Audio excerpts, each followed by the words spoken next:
Previously on Inspired Initiative. With Euan still lost in a deep sleep, the Malahue continue navigating Valtari. Maldorwen and Rhukkarrak met Brisa and her Malvis team, joining a practice session in the Glassfuse Stadium. Despite being outmatched, they impressed the gnomish athletes. Meanwhile, Asja, masking her growing anxiety, joined the others for shopping in the bustling fabrication district, where they commissioned elegant outfits for the upcoming Blazing Ball and acquired jewelry to conceal both her and Euan's Elandris gemstones. Before the big game, Asja visited Lunessa to test a theory involving her Elandris and the Heartroot sapling. There, she received a subtle greeting from the young tree, not in words, but in feeling. That night, the Glassfuse Stadium erupted in cheers and light, as Skybound clashed with the Phoenix Flares in a dazzling match of wind, speed, and spectacle. Later, Maldorwen ventured alone into the Somnom district, where beneath the emberlit tombs, he met a masked figure who spoke of weakness, looming conflict, and a call to regain forgotten strength. With the tournament on the horizon, Euan still asleep, and Maldorwen questioning what else stirs in the shadows of Altari, we begin tonight's chapter of Inspired Initiative.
Tonight, I would like to begin the session diving into the mind and experience what our humble green Drakthir has been experiencing.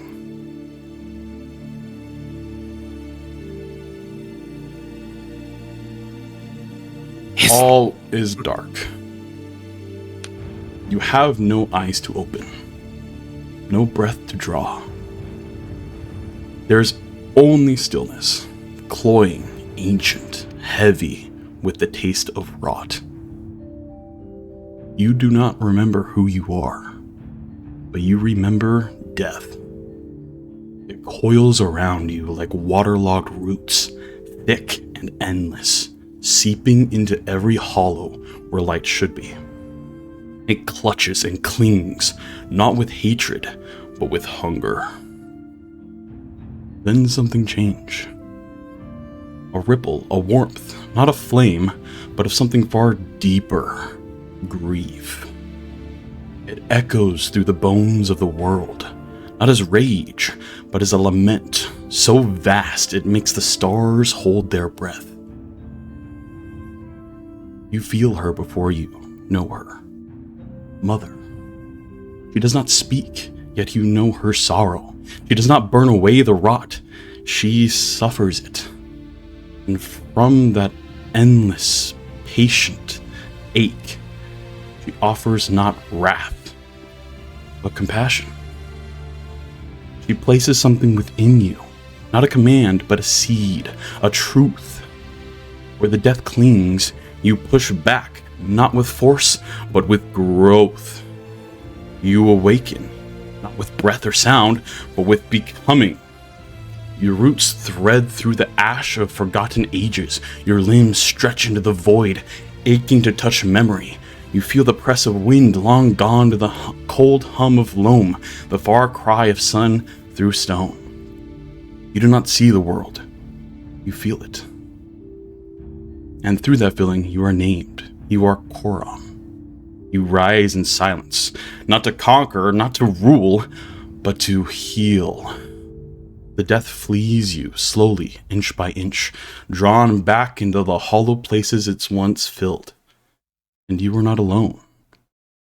Across the wide quiet, you sense others, kin, born of the same sorrow, mercy. You do not speak, but you resonate with each other. Centuries pass in the hum of sap and season. You barely notice the turning of time. Then from deep beneath the world's crust, it comes. A warmth like no other. The ember. It calls to you, and you open up to it like petals to dawn. It nestles in the hollow of your being, and with it comes a new fire, not of ruin, but of radiant purpose. You swell, you blaze, not to destroy, but to become more. The little ones gather in your shadow, soft-footed, bright-hearted. They build with care, they tend to you like kin. You feel their presence, small hands brushing bark, voices lifted in song. A city rises around you. Time passes again, unnoticed, until the sky breaks. Screams split the wind. Fire takes root in places it should not grow. They fall, the little ones, the ones who sang, the ones who guarded. And then the ember is ripped from your heart. It is not pain. It is hollowness. You were never meant to live without it. The rot returns. Not in rage, but in silence. You feel yourself unraveling, your sap slowing, the silence becoming deeper, older. But before all light is lost, a voice, so small, so resolute. Please. Not a cry, not a demand, a vow. You reach with what little remains of you, binding your essence to that whisper, to that soul. A sapling spirit, a quiet fire, a Drakthir. You wrap yourself around him, not with limbs, but with will, with everything. And then, darkness.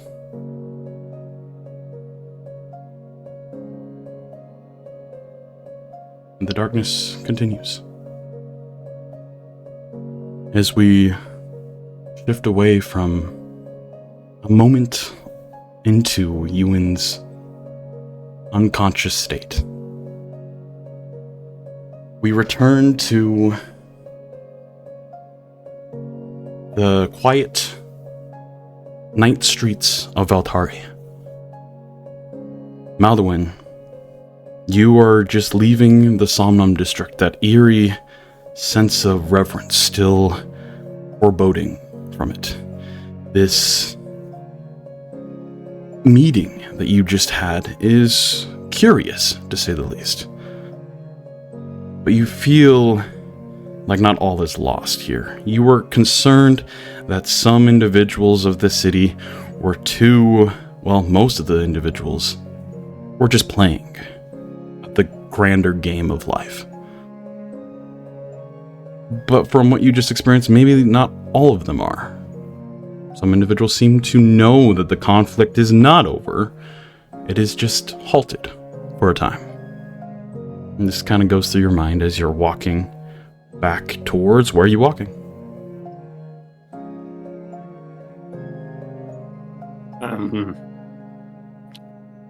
Sorry. I'm gonna go back to our house, I think, to the desert chapter. Yes. Okay. Is the tube still open? Does it have operating hours? Or is it like 24/7? It's like 24/7. You make your way back awesome. towards... I love the tube. the airways of Veltari, the constant winds that flutter through them. And it's a good 15 or so minute walk. And so these thoughts just kind of are circulating in your head as you continue to walk the quieter streets. There are still individuals walking around, but especially near the Sonam here, it's relatively quiet. And as you progress, getting closer and closer to the airways here. Your passive perception of a 20 picks up once more you are being followed. As you kind of glance and notice this individual, similar individual, while you haven't garnered much detail from this figure, you can recollect that this is the same figure who was following you on that first day, as well as the same figure who just saw you in the stadium. Now, once more, they're following you. What would you like to do?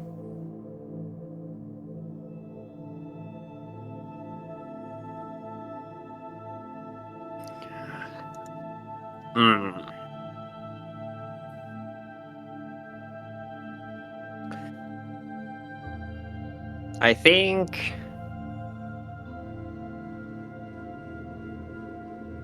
like how far away are they from me? They're a little closer than they once were when you were seeing them in the Spire District. Probably a little less than 100 feet. And they do appear to be walking in your direction. Okay. So, again, I'm going to slow down. Okay. Try to see if they match my pace or if they approach further. Okay, yeah. As you start to slow down, kind of making sure you are aware of your surroundings, they slowly start to close the distance, but still keeping a wide berth between the two, not getting right up close to you. But they stop about 10-ish or so feet away from you. Close enough that they can share a bit of information, far enough that you're not right next to them. And from this, you can kind of garner a little more of the details that before were too elusive from the distance. As you see a elven male figure who is quite scrawny in their demeanor, quite athletic garb that allows for very easy movement throughout the city. No cowl, no hiding of their face. See another sly grin kind of crawl across their face as they speak out towards you. Sterling, Beryl, Coarann Ironshade. They will speak tomorrow night, beneath the veil of dance and diplomacy. She sees a future in forgiveness. He dreams of armless treaties. Kind of smiles and sneers a bit brighter. Break that dream. Disrupt their accord. The deeper the wound, the greater the strength it will demand. No blades, no blood. Just truth or something shaped like it. He kind of starts to step away a bit. Your strength begins where peace ends. Kind of fading off into an alleyway. Okay, can you repeat the names for me, please? Yeah, I will send them to you as well. Serlene Okay, Verl, perfect. elvish name of some sort, and Coarann Ironshade. Okay. Probably orcish of descent from what the guttural tones of it. But with that, you continue on your path and you eventually make it to the airways. Still a little pondering everything that has occurred during this day and take it back towards the desert chapter. And now we'll shift a little over to both Rhukkarrak and Asja. As the two of you just about to leave the Shimmer Thread Atelier, the patron just handed over the lantern-like jewelry for you to house your Alandris gemstones, as he calls out with the "Thank you for your business. Now please leave. It is very late. I got to get to bed, so I have a lot of orders in the morning." But thank you. Good night. Bye. And you Good kind night. of leave the shop there.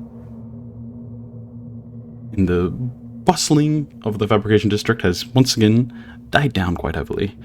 There's not a whole lot of night owls in this city, but it is still a very large city with a lot of people.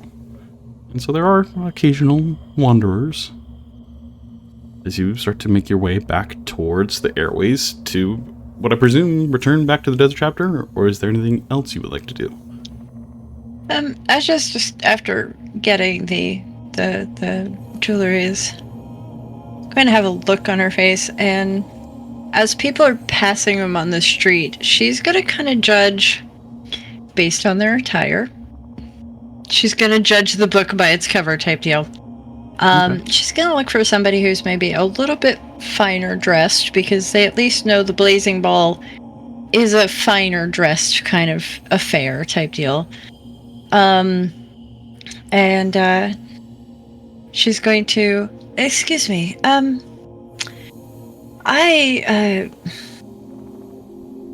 wondering, where would somebody find information about, perhaps prominent merchants?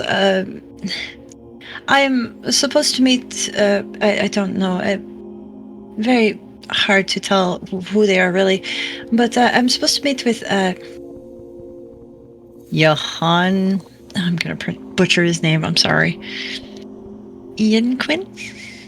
They kind of stop a little bit, kind of look almost a little annoyed that you're stopping them in the night. I'm sorry, Jean Euan, is that who you're referencing? That's the name, yes. I yes. see. I mean, I don't know. He kind of just looks around and motions to like the calm of night. They're quite the, I know, noble, if you would. Do all kinds of, I'm sorry, I don't know a whole lot myself. Other they claim to be very important. Many people claim to be that. But thank you for the information you did give me. It's much more than anybody else could. Thank you. Have a good night. Kind of nod and shake their head in confusion and then continue to leave. Turn to Ruka. Okay, so let's not talk about the fact that I just told a little white lie. But I did want to ask earlier, it's just we got distracted by Malvis, and then we should probably go home, because I'm wondering if the tavern is still open, because while Pafog is good, it's very light and fluffy, so it's not very filling for hoping that maybe I could still get a dessert plate or something. But now we also know that this Euan is noble, not yes. merchant. So I guess we have to watch our manners when we go tomorrow. I figured if they're hosting some kind of ball, that they were some kind of important person or something. But yes, I could definitely eat. And due to the odd hours of requests sometimes, the pub is usually open quite late, if not sometimes all night. So Then we should be able to get something. Let's go get something to eat then, because I am very hungry. Mm-hmm. Although I should probably drop these at home first. I don't want to carry them with me. I'll get some food, and then I come back and get them, and then I'll go see Euan later. Food! Yes. All right. So as the two of you make your way back towards the airway as well, you onboard the train-like platform here as the glass tubular walls kind of close and shut with a little bit of a thing. And then, once again, air starts to pick up and you start to head on your way. Now, for further detail sake, these are like kind of a train cart, more or less. There's not a ton of space. They're not like super large, but there's multiple people in here with you. It's not just the two of you. And there seems to be like 5 or 6 other individuals currently taking the airways to their destinations. As the city of Altari kind of passes by, the lunar light reflecting on some of the spires, creating kind of an ethereal visage of the large elven capital. You see one of these figures kind of step out, bracing against the winds of the airway. They are cloaked in heavy-set robes, and they are fully cowled. They start to kind of motion towards other individuals in this airway, as you see a couple other individuals turn their attention to this ominous figure, who starts got to... a hand on his dagger. Good to know. As this figure then starts to shout quite audibly to allow their voice to carry throughout the heavy-set winds here to reach the ears of all who are in this little airway. You feel it, don't you? Beneath your feet, the soft stone trembling like a caged beast. You see the glass towers and silken spires, and you believe you are safe. You think the world has softened, that peace is a promise etched in crystal? He spits to the side. But peace is not a promise. Peace is a pause, a breath held too long in brittle lungs. The conflict will come, not from the north, nor the deep places, nor the ashen expanse. It will come from within, from your own slumbering hearts. Valtari has grown beautiful, but soft, gleaming, but hollow. We have traded fire for comfort, blade for ceremony, vigilance for dream silk. He raises a hand towards the lunar in the sky. But it is not too late. The flame is not dead, only buried beneath ash. You can still sharpen yourselves. You can still awaken before the storm. The stars warn, not weep. The winds cry, but not in grief, only in warning. The conflict stirs, not here, not yet, but soon. And those who are not ready will be cinders in its first breath. He lowers his voice, leaning and kind of speaking directly towards someone. Steel your hearts, harden your homes. Let your children remember how to bleed. As the airway kind of pulls to a stop. Not your guys' stop, but a stop. As quickly retreats out of the airway.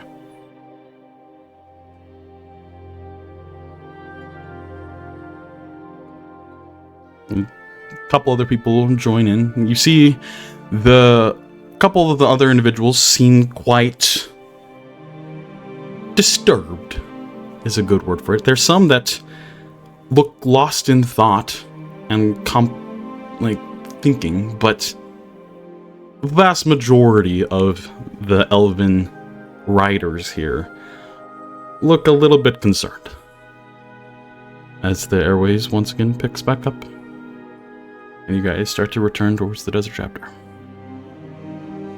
Yeah, Rhukkarrak would have just glanced nervously about, trying to gauge other people's reaction after seeing that. He'll kind of look to Asja to see what her reaction was. Asja is...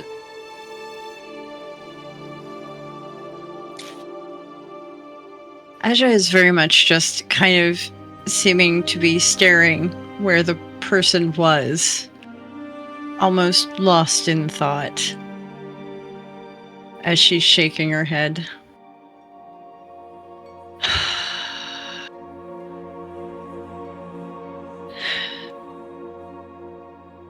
I wish nothing of what he said was true upon any other city.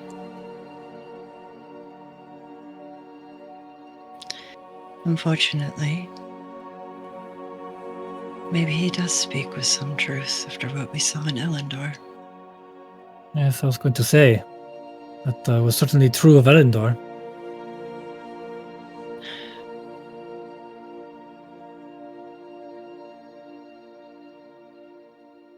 Ruka is still keeping his hand on his dagger and just kind of looking at anyone who gets too close. Like, back off. Yeah, most people keep their distance. There's enough space in this airway for, like, you could probably fit a good 50 people on here before you would be, like, max capacity where everyone's shoulder to shoulder. And so with the only less than 10 people in the late evening here, you have a decent amount of space to yourself. I was just gonna kind of walk up to one of the other people who was in listening to the whole thing. I'm sorry, I don't mean to disturb you, but I am only been here for maybe a day or two. Is that normal here? Or is this something new? Should we tell police or anything?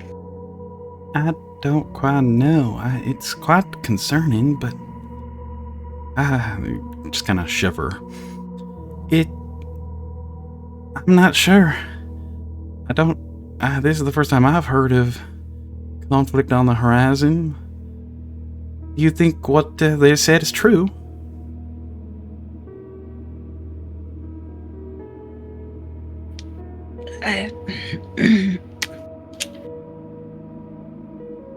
Conflict is not my forte. Oh boy. She's just gonna kind of walk back to Ruka. You hear another voice kind of call out, overhearing your conversation there. I've heard a little bit of this before.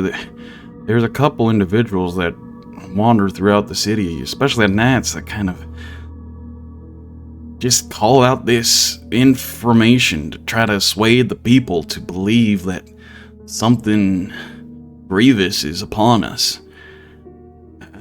I tried to pay it no mind, but it always is concerning. I mean, it is always good to be ready for dealing with problems, but it does not seem like it. Why just go around saying empty words and not offering classes to train or something? I don't know. You hear an older individual kind of pipe up. If what they say is true, nearly our entire military is no more. From the Ember War made sure of that. If the Khazdurim are on our steps in the next few, and they look very worried. If they are coming again, what are we gonna do?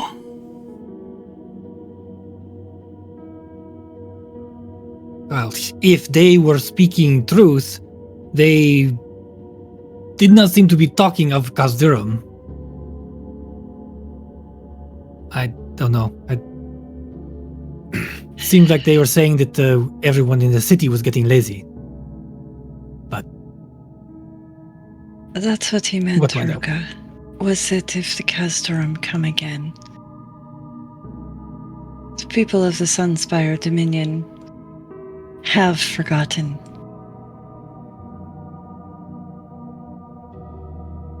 Have forgotten to rebuild their armies. I mean, that could be a problem, but they were speaking of conflict from within. Yes. Last I checked, would that not cause conflict within the people? If you knew the Khazdurim were coming... Let me rephrase. If you knew the Drakthir were coming again to march on your city, but your city had become, as that man said, weakened because you had forgotten to re-protect yourself, do you think that would not cause conflict within a city itself? Thereby weakening the city? Making it easier for anyone?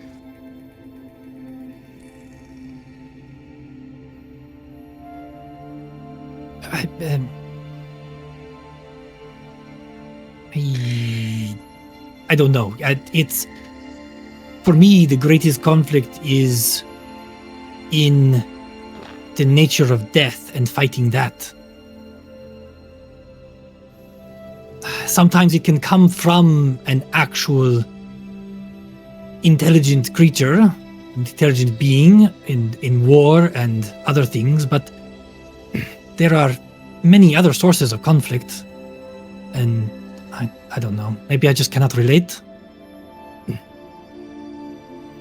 Just I think I that's did not probably. maybe I did not interpret that as an external enemy coming to fight, but that they were saying that the people here had gotten lazy and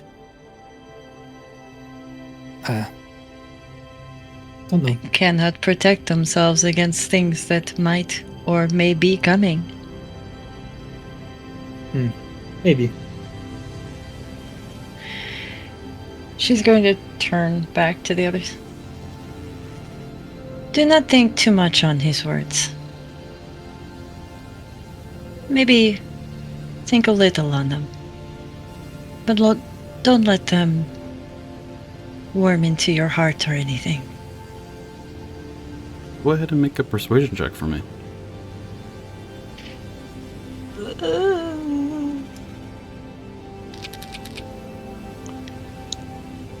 Okay. Total of Hold on. 9. I've got 2 of them. I'm gonna roll an inspiration. Alrighty, use an inspiration. Yeah. I'm not. You are gonna some click random that. lady that they've met. Oh, I guess. Okay, that's a 16. 16's much better than a 9. You see some of them kind of nod in agreeance to your words. Some of them still look a little shaken, but some of them look rather undeterred. Just going on with their night. Eventually, the airway does stop at the desert chapter, where you guys are able to exit, return to the abode, and drop off some things for getting some food. You head towards the tavern. Well, is Maldorwen back by the time? Yeah, get Maldorwen. Yeah, you would have been back before because it takes a bit longer for you guys. Okay, we to were do. back before. Okay. So, Maldorwen, you just head straight to the house. Yes. Okay. So yeah, when you guys return to the house, if there's something you want to okay. talk with Maldorwen at, or But about. if I was going to be at the third chapter first, and like I would have popped into the house, seen no one's there, and then I would have just, I think, gone to the apothecary to look for Euan. Okay. You head over to the apothecary, and they kind of walk you back towards Euan's rooms, and he's still slumbering away. Not much has changed since you last, well, with your passive perception. Maybe his horns have grown a little bit. It's hard to tell. If they have, it's very subtle. I need to put socks on them. I'm going to turn towards the person that's taking care of him and say, would you mind if I had some moment alone with him? I'm just gonna give you a nod. Absolutely. Leave. Thank you. And now that he is alone with Euan, and he just did what he did, he's kind of going to let it out a little bit. And he's going to say, "You've done it so many times before. I know it. Asja knows it. I've seen you do it every time. Please, for this, stand up.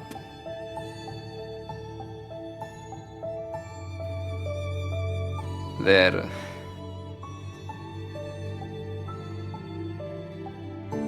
is stuff that I need to tell you. Okay.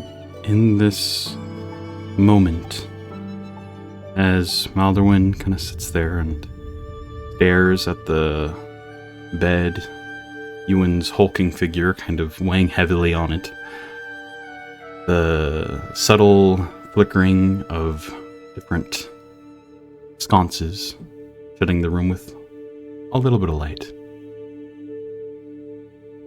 We once again dive into what Euan is experiencing in this moment. A bunch of darkness, if you would, Euan.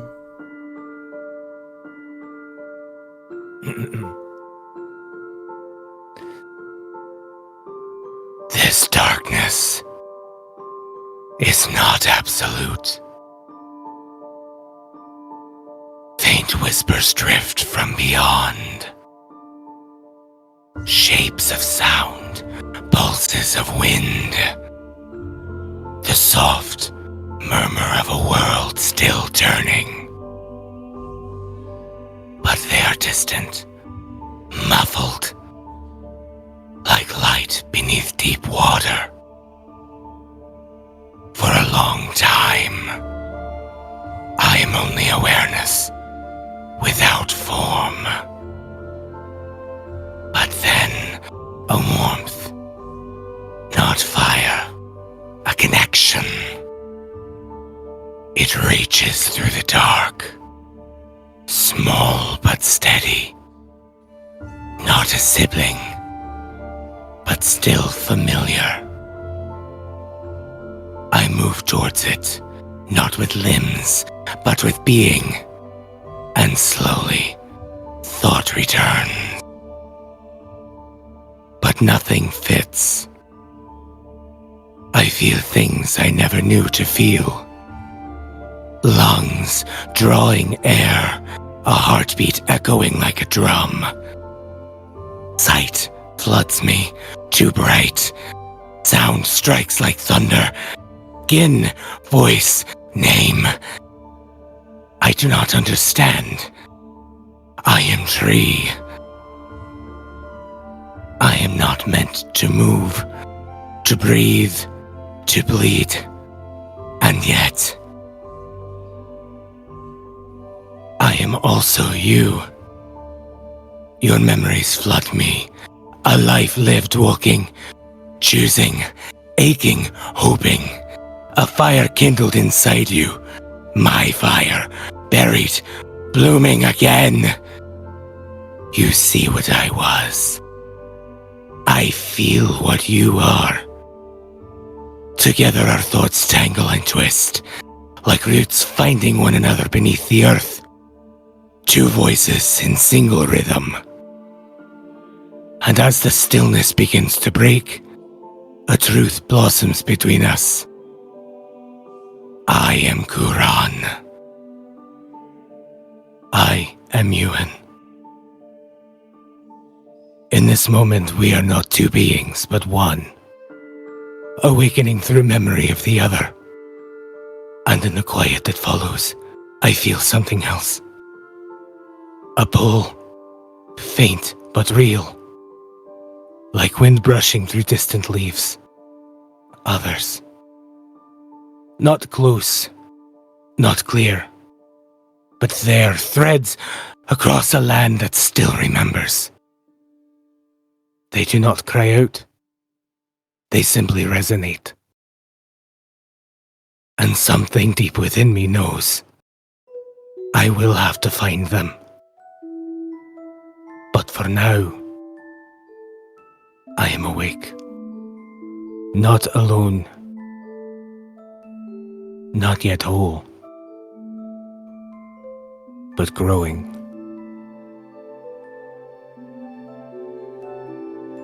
And as this realization becomes you,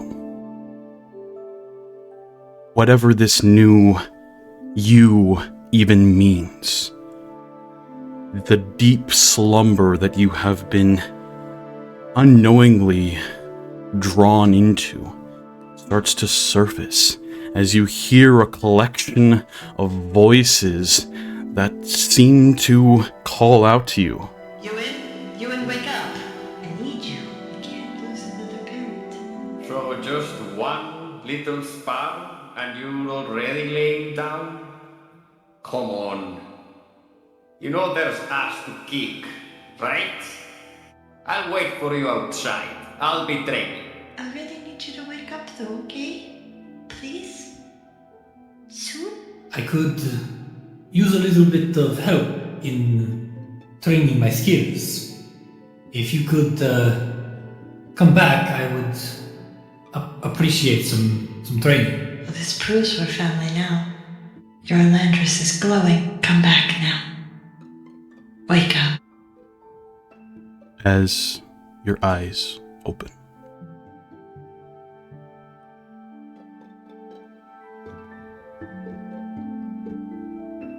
your body kind of aches. You see the dim light of the apothecary here, the strong scent of herbs. You're still trying to get used to that feeling that you can smell things now. Oh wait, you can always smell things. It's weird. But you feel your aching body, tired of being asleep. And you look out and see a small statured gnome with colorful plumes on their head as Maldorwen is sitting there quietly in the room.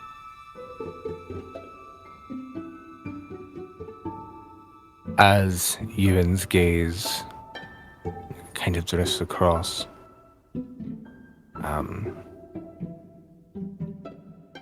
I'm going to assume that there's like water or something by his bedside just in case he'd wake up or anything like that. Yeah. And just slowly trying to get used to this feeling of limbs, humanoid limbs, kind of clumsily reach out and towards the water and seeing Maldorwen kind of hoarse above, just barely above a whisper.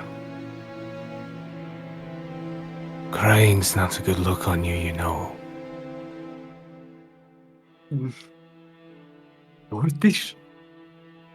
And he's just gonna hug him.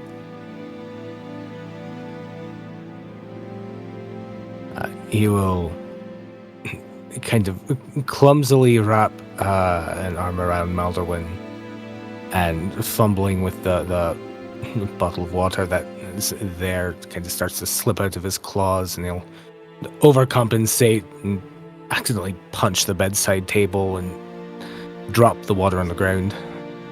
Oh, sorry.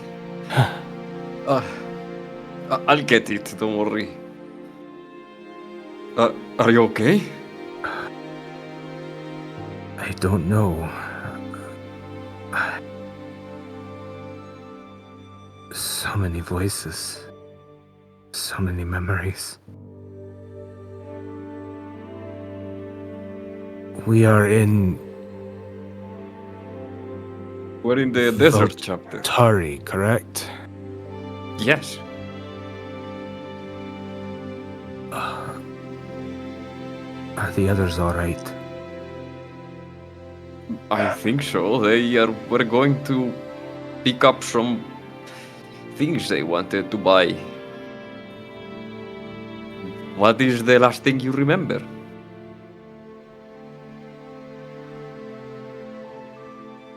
Grief. Exhaustion. Darkness. Growth. Fire. and his eyes kind of glaze over a little bit as though he's trying to recall too many things at once and can't quite comprehend what's going on in his head right now.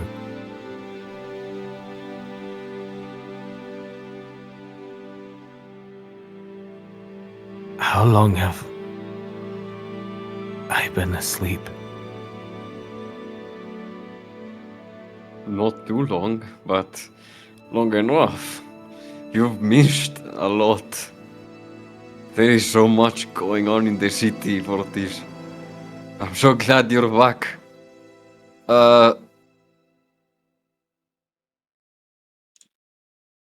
Should I try and find Asja, bringing her here? Around this point, Euan, you feel the gurgle of hunger gnaw at your stomach as you haven't eaten for a while. Either I'm about to rage or I'm hungry. I'm not sure which. Knowing you, probably both. I'll go to the cafeteria and get you something. Something spicy, I'm guessing. Maybe some storm brew would be good so you properly wake up. No alcohol, please.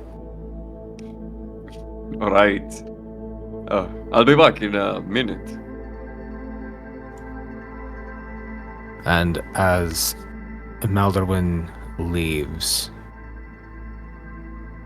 Euan will kind of clumsily get out of bed. And in case anyone would be watching, I'm not sure what is going on. He's a little too focused on himself. It would almost look like a baby bird trying to fly for the first time as he's trying to find his feet. And takes steps. He knows that he knows how to walk.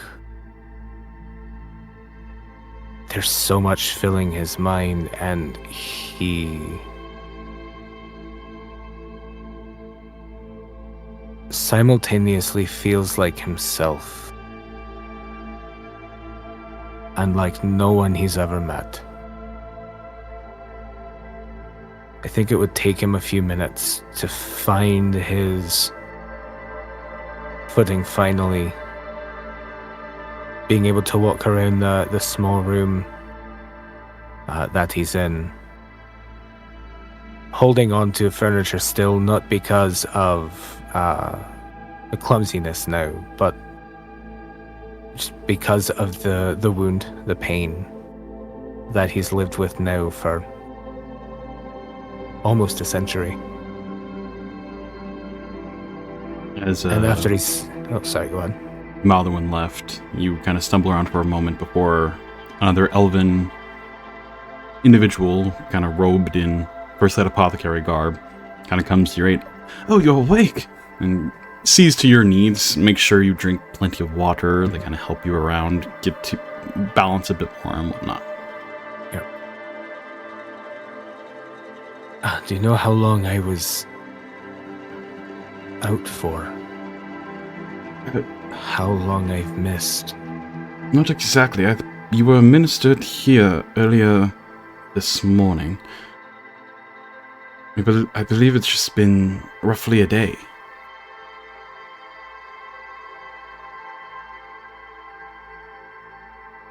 And with that kind of thinking in, we're gonna shift over to both the Asja and Rhukkarrak, who dropped some stuff off at the abode before heading over. Stomachs also yearning for some sustenance to the tavern there, the Blazing Sun Tavern. You guys just getting some food? What you getting it to go? I know, Asja, you said that you wanted to go visit Euan as well. I think she'll probably order just one plate. I mean, she probably had a good 5 to 6 bufugs. So just one plate, of something a little bit more hearty. But I think she'd probably eat it there just because, again, the whole having to wash the dishes and then bring them all the way back and everything like that is a little troublesome, I think, for both the staff and them. So I think she'll probably just find somewhere to sit and eat her food as quickly as possible. Okay. Tonight's specialty is some baked wyvern. Kind of excites you a little bit, as you weren't able to try the wyvern that you guys slayed, but seems like some other group slayed one and parted its meat back. So as the two of you kind of sit at a table and start to gnawing quite voraciously the wyvern. It's definitely a tough, quite gamey meat, but it's spiced in the elven fashion. Quite spicy. You could probably do with more spice. But as you are diving into your food, it's like revenge. It is. Except Euan was the one that was the wyvern chew toy. I'm gonna get you some right now, don't worry. Yeah, as Maldorwen bursts into the room as much as a 3-4 foot tall gnome can burst into a room. All the ferocity of a rabbit kitten. Yeah. A rabbit kitten with a machine gun, okay? As you guys notice, Maldorwen is not, even though his small stature, he's not hard to miss. Yeah, and I rarely miss as well. Yeah. As you're, most slightly full. Maldorwen! We tried to find you. Asja, food. Yes, perfect. Fortis is awake.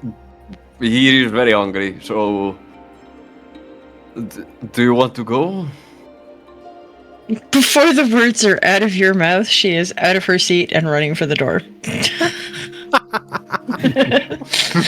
Food left on the table. Nearly choking on the bite full of food in her mouth. Yep, pretty Quickly much. stands up and rushes out the door, leaving both Rhukkarrak and Maldorwen. Coarann's got nothing on you. Ruka will also leave his food, but he will try to not be so obvious in his haste. Okay. As he follows Asja. Okay, Maldorwen, do you follow them, or do you quickly put in an order for some baked wyvern? Yes. Okay. I'm also gonna have some Stormbrew, please. I do want to drink some Stormbrew. Yeah, they can provide that. As you acquire some... So are you just taking one plate to Euan, and then some Stormbrew for yourself, or do you want to get some food as well? I'm gonna do the usual where I pour the Stormbrew in my, what's the name? Water skin? Yes. Okay. And then I will take the food to Euan. Yes, leave the little note to, do the table service. That's gonna be perfect. Okay. Just carrying one plate is easy enough, as Asja rushes towards the apothecary, followed a bit of a space in between by Rhukkarrak, as you arrive and go and see Euan, who I imagine is probably sitting down on the bed. The elven minister is kind of checking the scar, checking the weird moss that seems to be growing on Euan's horn, as Asja, you burst in through the door. She's just gonna burst in through the door, look at Euan, and seem to exhale for the first time in the whole day.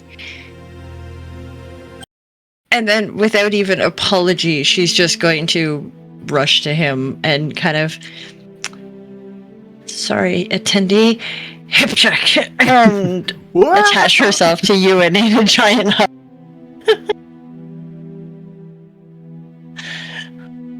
Hello, little one. I am happy to see that you are awake, but we are going to have a long discussion after this. Do you understand?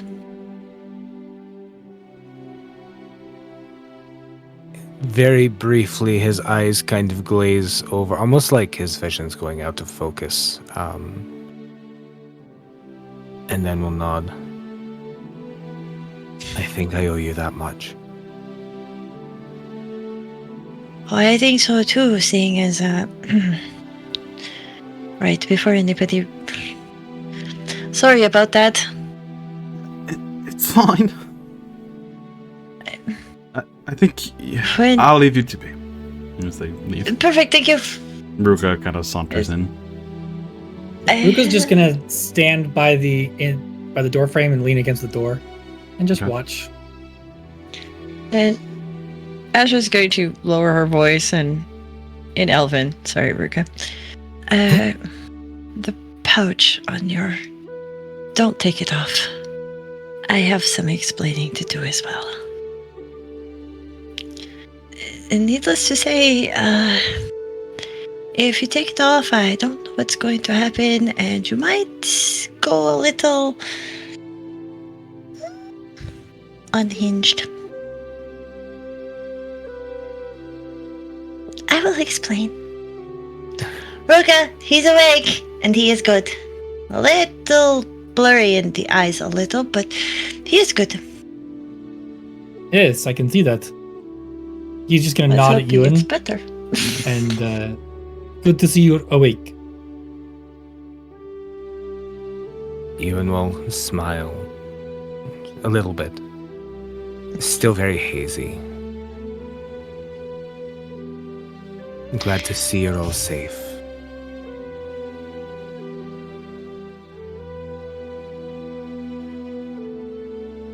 What, did you think we would get in trouble just because you were asleep? You were the one that wasn't safe. The rest of us were just trying to distract ourselves from worrying about you so much all day. I am very sorry to have caused all of you the worry that I have.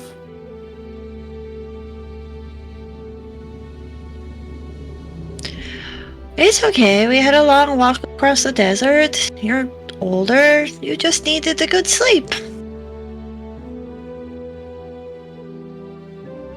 And she pats him on the head. Right? Grandpa? He will nod. His eyes still very much going in and out of focus. Definitely more than just, oh, he's tired and trying to wake up. Like, he's not quite himself. Mostly. Just not quite, and he's...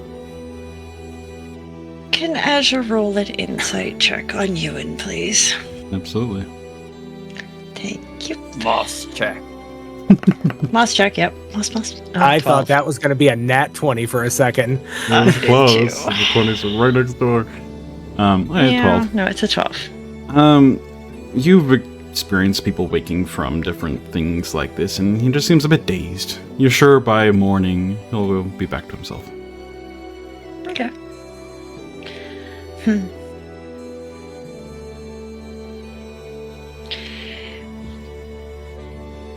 Well, Maldorwen is bringing food for you. It was Wyvern. Oh, I left my plate on the table. It was Wyvern tonight. Very good. Very, very gamey. Delicious. It Should would feel seem good the too. roles have been reversed. Exactly. My turn to chew on the wyvern. Mm-hmm. And so you'll get food soon. Maybe that will help you focus a bit more on here.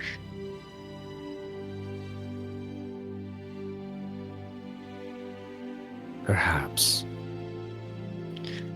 I mean, you can't tell me you still want to sleep more. No. Good.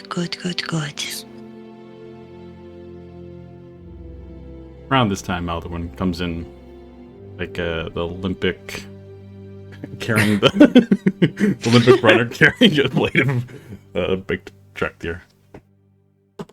Big Drakir. What? Wyvern. Oh my god, no. No, Ewan's a bit baked. No. Right? Big drac tier with a Jorge salad. Oh no. Oh no. Jokes on all of you, it's not moss. Blaze it, no. Baked wyvern. Breaks off a horn and lights it, and it grows back.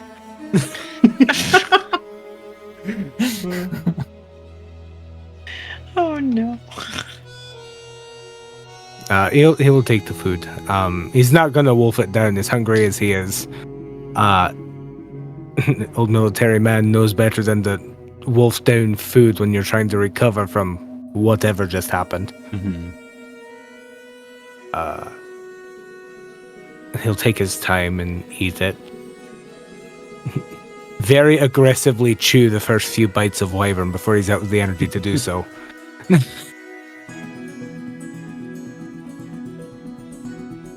All right.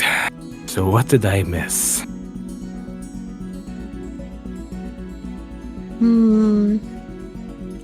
We went and got some clothes for the blazing ball, which we have found out is a high elven noble thing. I asked somebody on the way home about the person who's invited us. Apparently they are a noble who thinks that they are some sort of big cheese.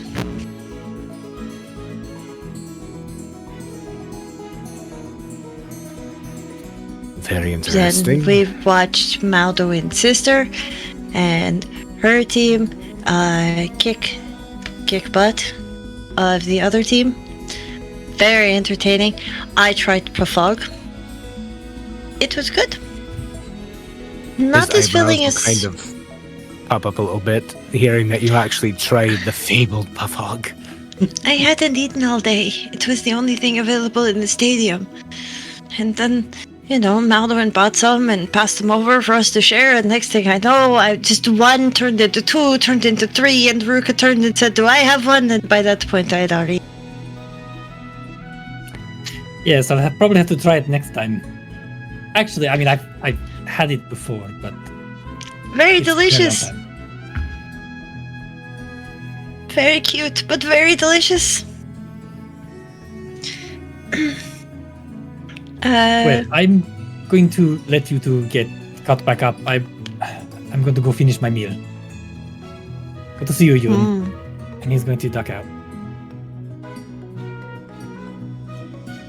Huh. Maldorwen It's a got bit some odd even very... for him.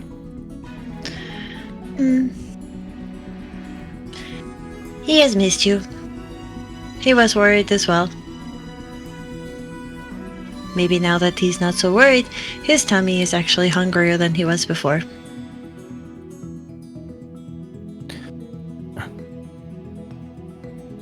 I hear food heals the soul. Maldorwen, how did you wake him up?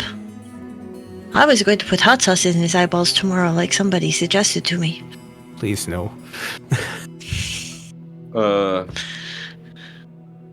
I actually just said that I was gonna dip his socks in permanent water.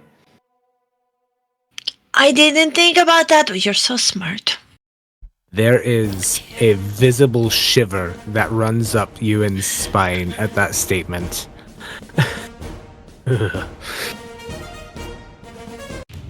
No, His eyes will kind of unfocus again for a moment.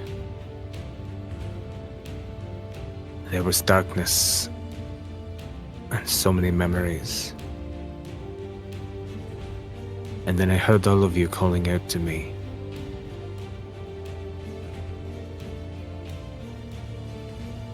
And then I woke up.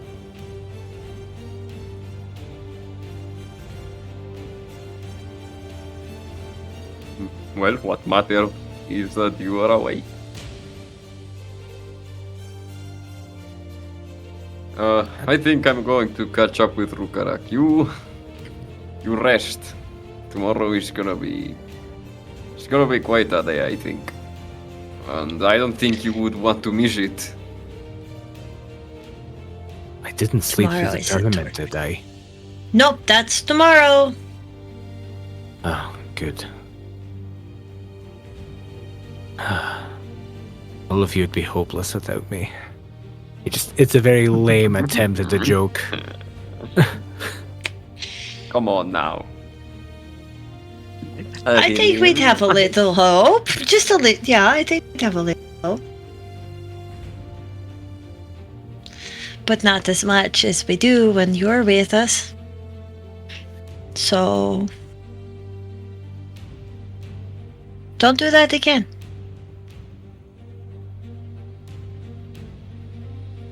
If it is within my power, I won't.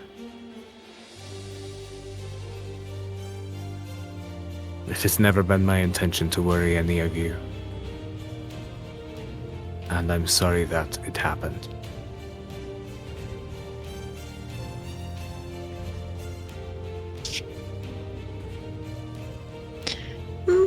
It was not in your control. I don't think you ought to be sorry. But maybe it would help you next time to remember that there are people here who really care about you, and, you know, we do worry about you.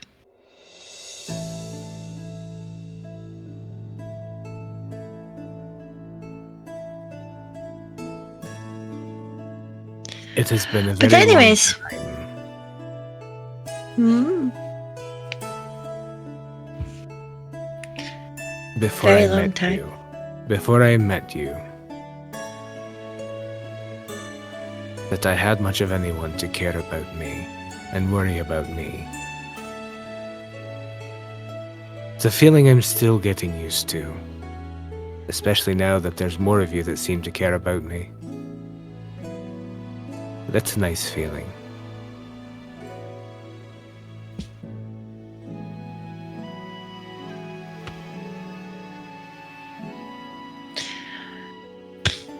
well, you finish your food. And then if you want more, I will go and get you more.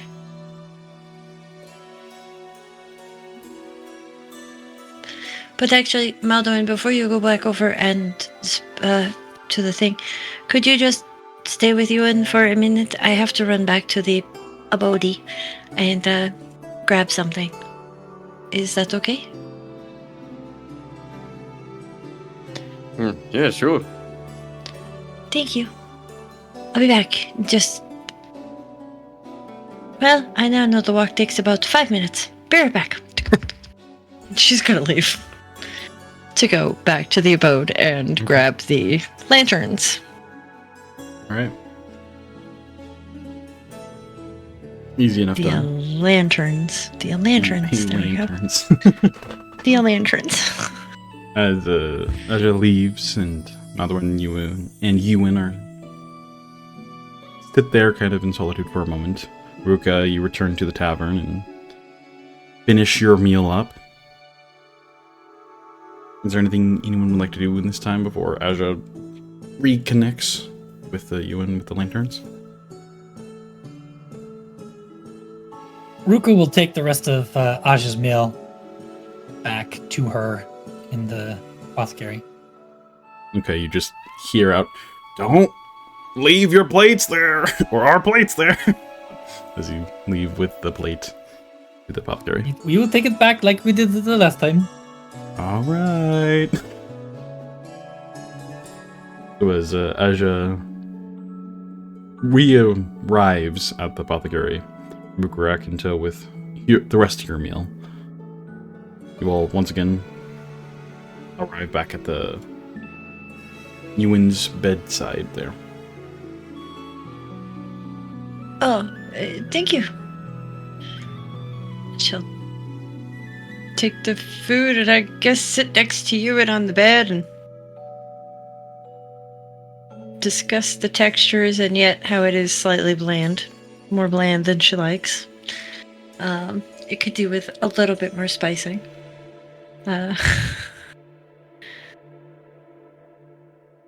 Euan casts Goodberry picks up a spicy good berry and squeezes the spicy good berry out on the wyvern.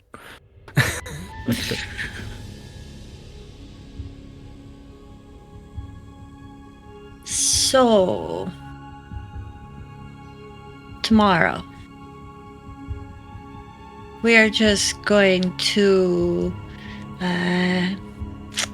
that group that came to our house last night.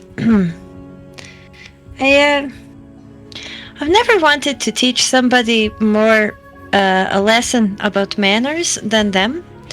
So, yeah, even if we don't do well with everything else, just that one match, can we all do really well and teach them a lesson about being rude and no manners? Maybe. It would feel so good. I think that would be fun. Everyone else in?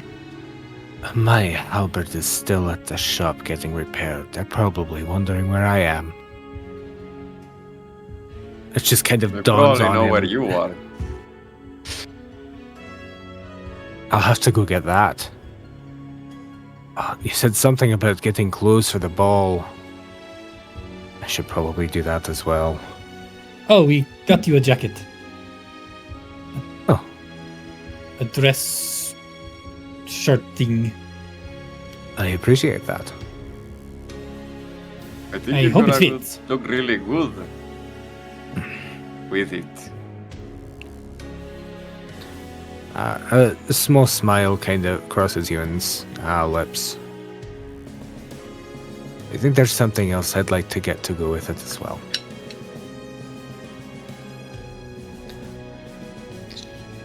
Well, we Like should a have wig. some time.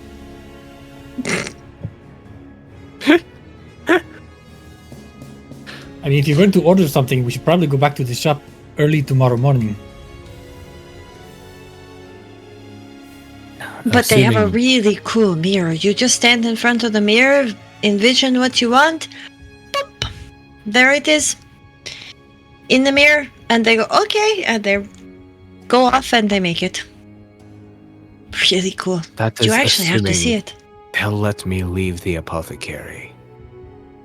They're probably going to go all in, no fighting, no this, no that, even though I just woke up and I'm kind of itching to move around a little bit. You travel with your own medic. Hello. Who's better medic? Me, your Yes, what are they daughter? gonna do? Fight us? Unfortunately, they could probably win against me right now. I'm still not quite used to this, but myself. I'm still not quite myself.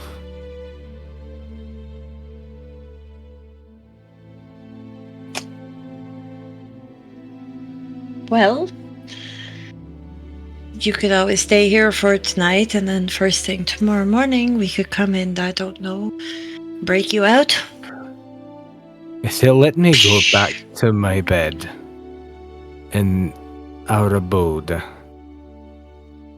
it's a little bit more comfortable than this one is. A little bit more padding. Although this one's actually tall enough for me.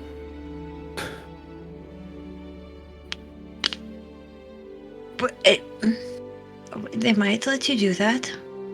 Let me go see who's on. I got to know a couple of them. Maybe I can convince them to let you come home under my care.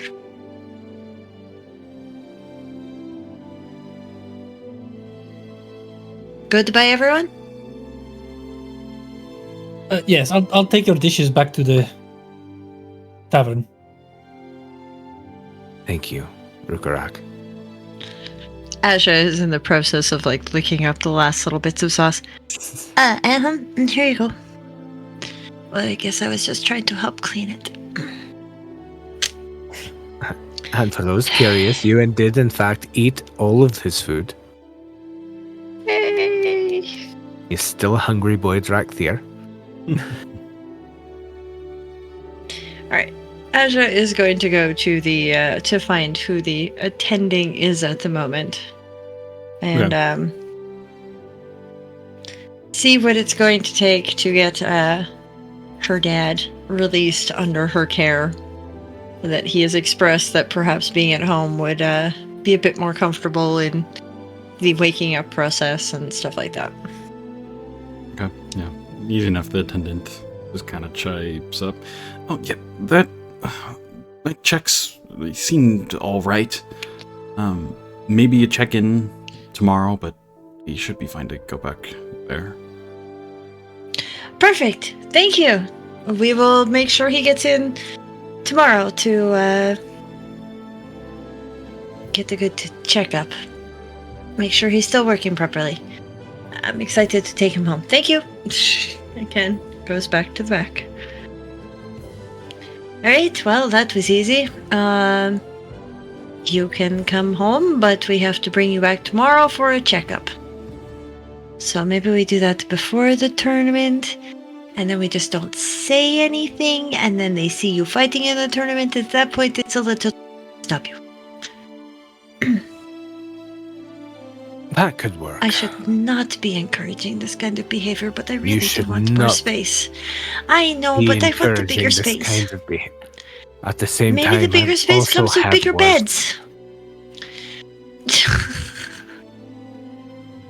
Ones that would fit you. We have to win. Right? Alright. Let's get him home. Right. With that, go ahead. I was just gonna say it's gonna. No, go ahead. Go ahead, Maldorwen. I was gonna say, as this was happening, like, can Maldorwen slip out and head towards the abode? Yeah, absolutely. All right. What you like so to do in the what I want abode? what I want to do is kind of first of all, do I still have that note that I found under my seat? Unless you got rid of it. Okay, so what I want to do is kind of like hide it. Okay. Kind of like where the other note was. The one that was like our invitation to the ball. So sort of like hidden, but like also somewhat visible for someone who was to go inside or something. It was on the door, right? It was just posted and stuck to the front of the door. The invitation to the ball was. Right, so like maybe slide it like in between the space of the frame and the door, like to the side, something like that. Okay, perfect. You can do that. And then I'm just gonna I'm obviously gonna try and like look around, make sure no one sees me doing this. Okay.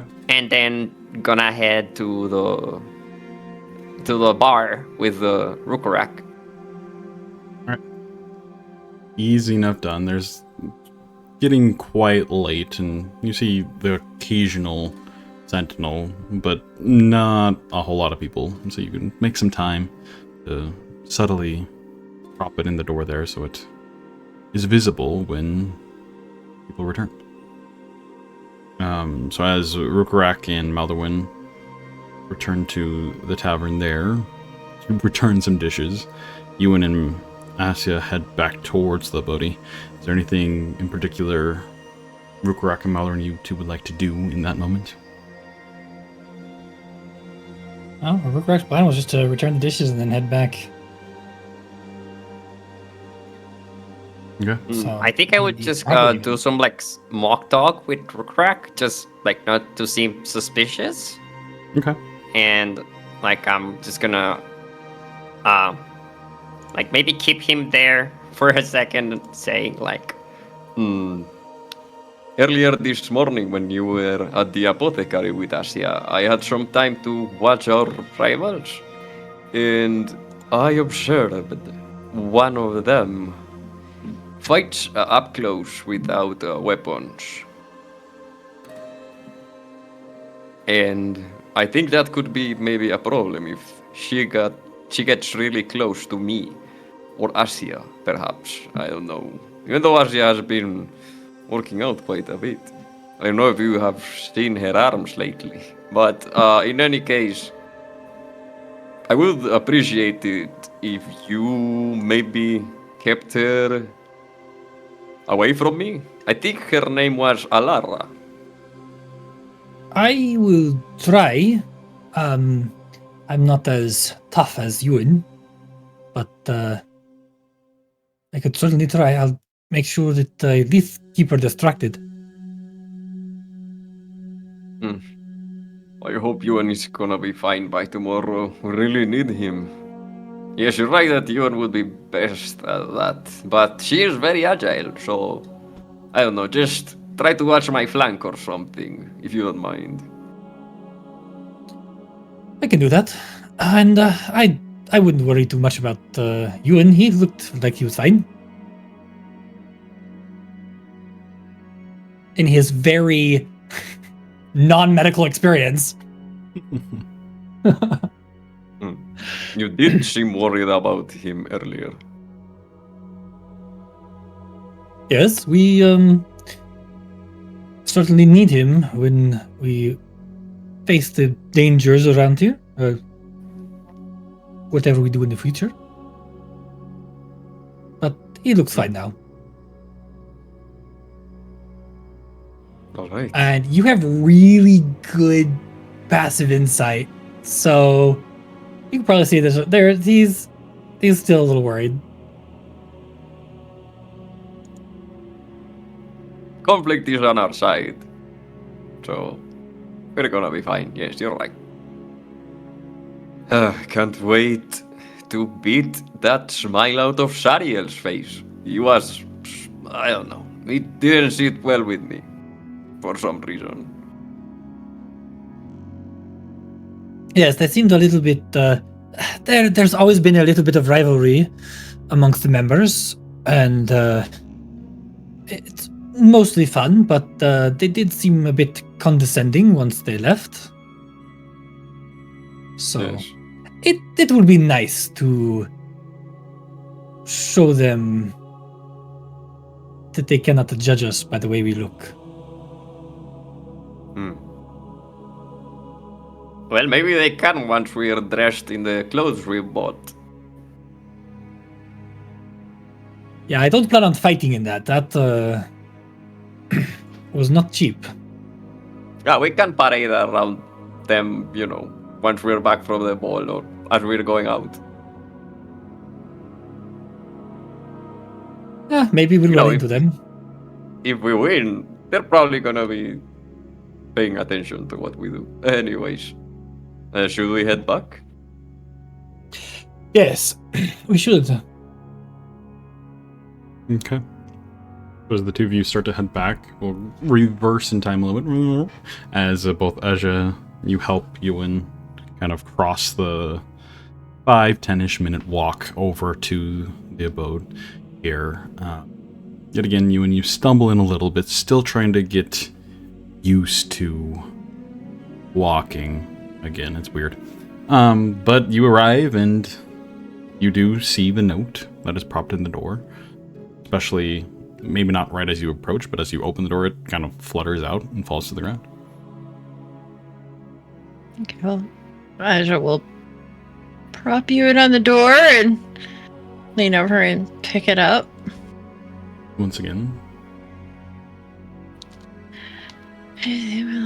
Sleeping there is much to discuss. Oh, good lords. Okay. Is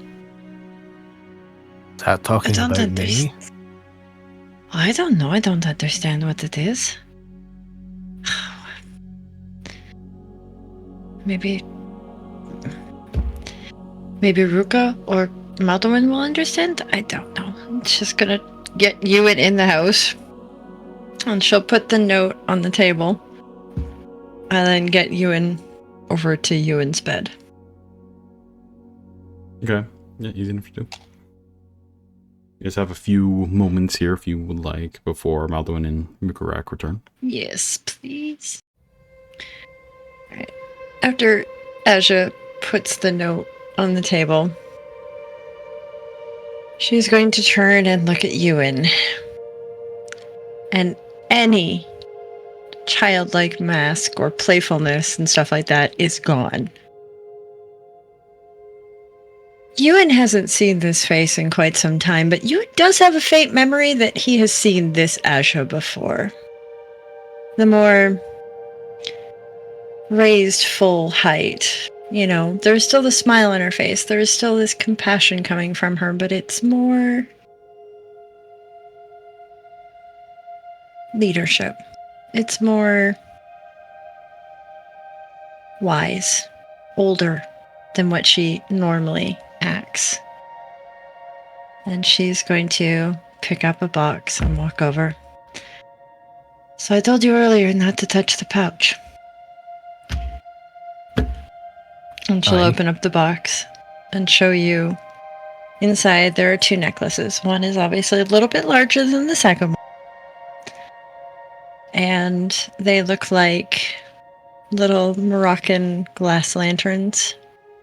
So there's green glass that goes around the outside of it and little punch lights and stuff like that.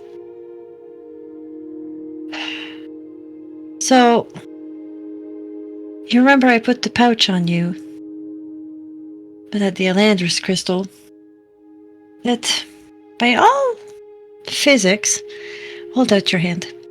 And she's gonna take the pouch off and put it into your hand directly and open it. And a blinding light is going to come out of this pouch.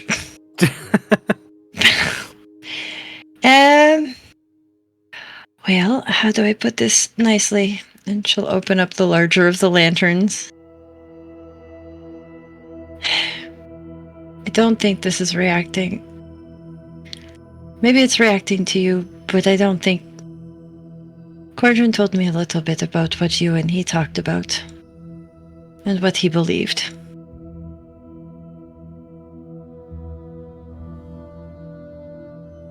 I hope that whatever tree you have the connection to,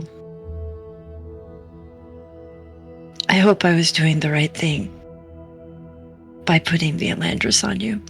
And she puts it in the lantern and closes it and chains the necklace around Euan's neck.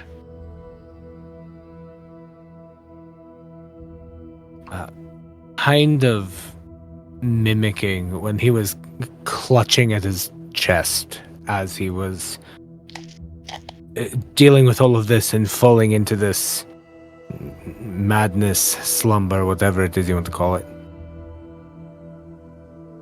His hand will reach up and kind of clutch at the lantern with the Elandris around his neck. And up to now, you have been kind of battling the immense amount of feelings and senses that you have been experiencing since you awoke. So you haven't had a time to really reflect inward as much. But as you do clutch this lantern, that dims the light from within somewhat, but it's still quite bright. You just go ahead and roll an insight check for me. Oh boy. Do it.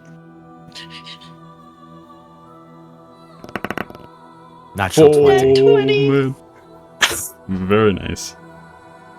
You feel a tether, like a palpable feeling of connection to this gemstone. And it is very strong. And with it, you are able to discern more of why and how you were feeling. You note the insane experiences that you've gone through the last, it's only been a day? It feels like decades, centuries even, from your perspective. But with this gemstone, you're able to look inward and connect with yourself on a level that you have never been able to.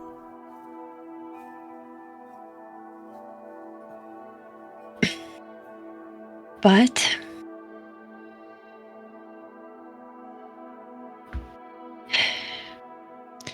She sits on the edge of the bed with you, kind of.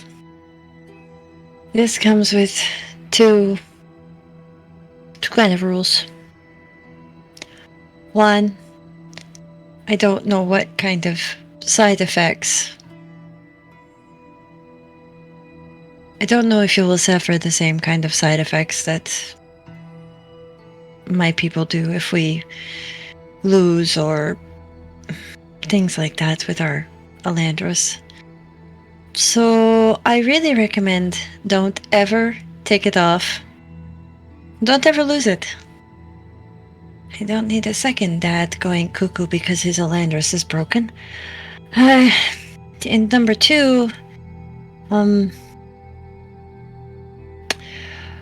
well,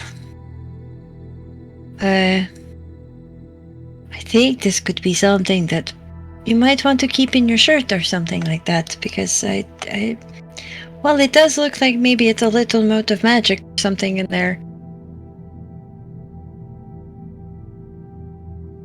It probably might not be the best idea to be walking around with a glowing Elandris when you are a Drakthir.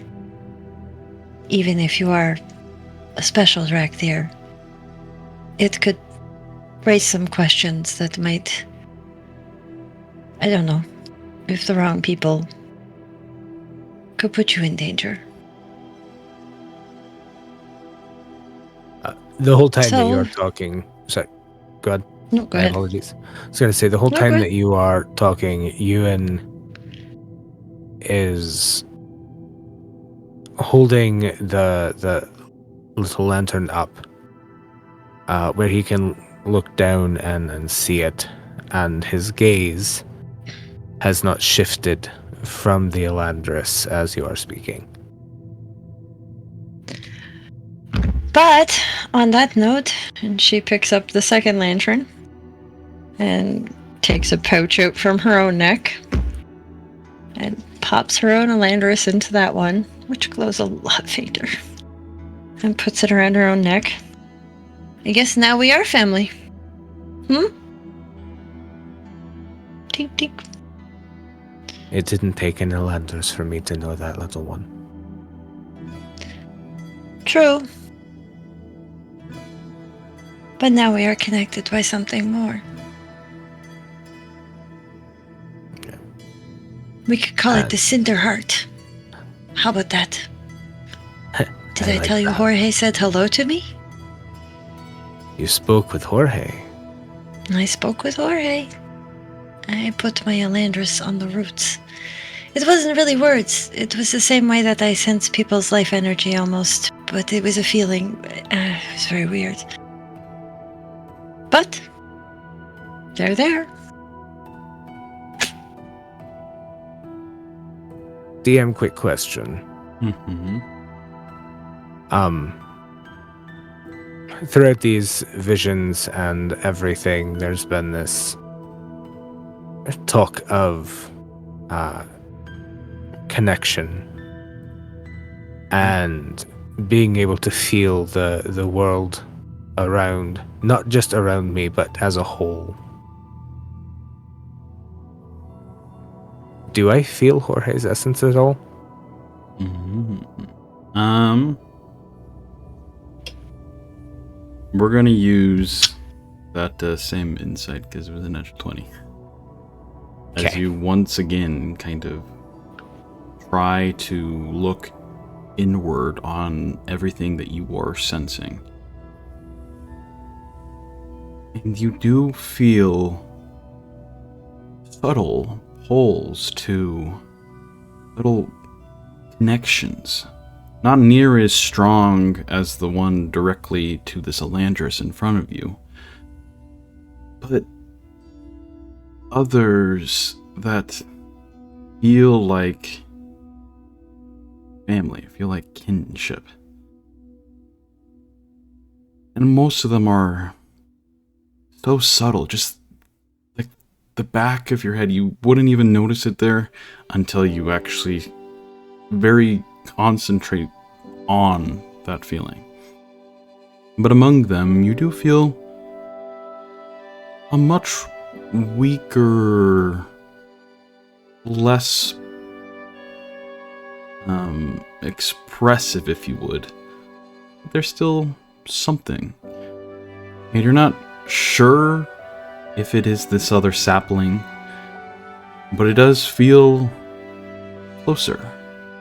It still resonates with that same harmony that you are used to, or that you can remember.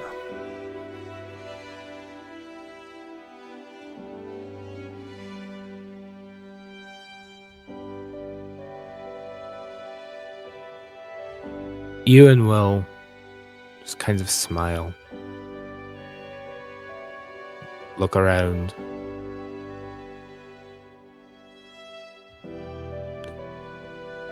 kind of settling down on his bed now that Asja's helped him over there. And he will just think with everything.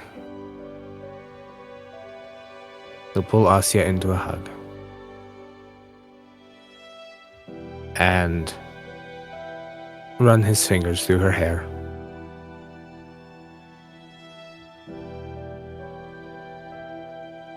I know if anyone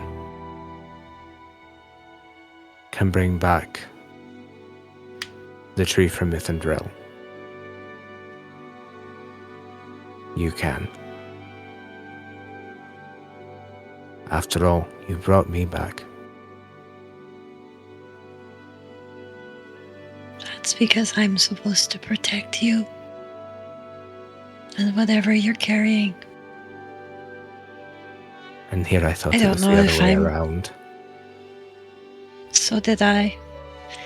Until Coarann and I spoke, and then things started to make more sense.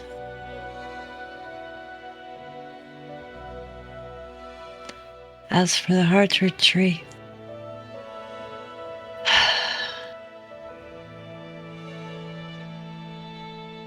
unless Damaris wants to give it to me out of the generosity of his own heart,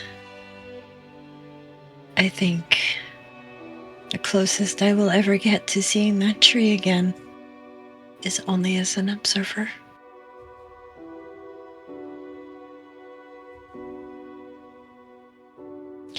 So if one tree must be sacrificed, then one tree must survive. Then maybe it's time for Mythendril to go into the dust of time. But it is time for Cinder Tree to rise again. And if Mythendril has to protect Cinder Tree, we will do that.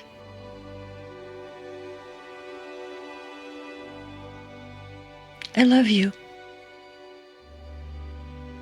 I love you too, little I one. haven't said that to someone for a long time. And I will protect you with everything. Understand that. And she just kind of leans her head on his shoulder. Euan will just continue to hold her. Okay. Around this time, both Maldorwen and Rhukkarrak return.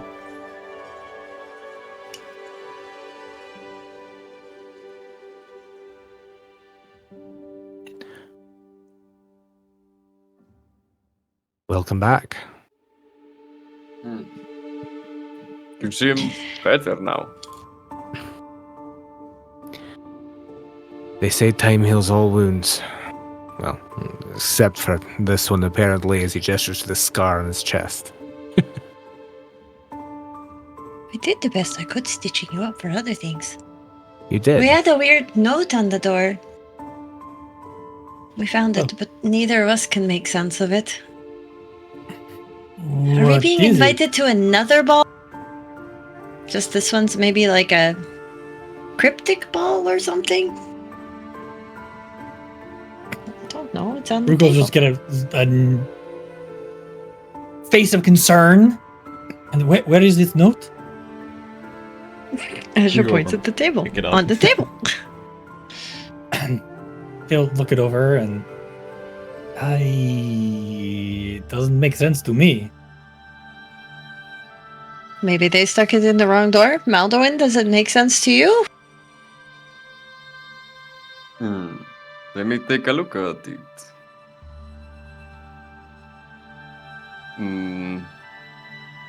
I don't know. Or shadows to chase? Probably. Why don't don't know we why they maybe would- go with the theory that they got it in the wrong door? Because this one, I don't know. I mean, it could be, but if it is them, they did not put it in the wrong door. I don't know why they would have us go to the ball and whatever this is. Maybe Right. this has something to do with the ball. It might. Maybe when we Maybe. get there, it will make sense. There might be something to do with this sleeping place.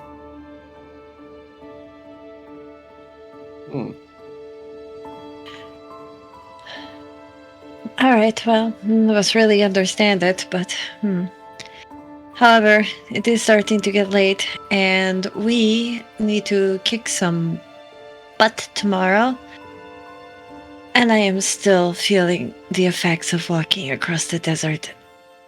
So I think one more good night's sleep, and I should be back to rested. Not feeling so tired all the time. I still have exhaustion level 1. Yes, we should definitely get some rest. Get ready for the tournament tomorrow. Euan, if you are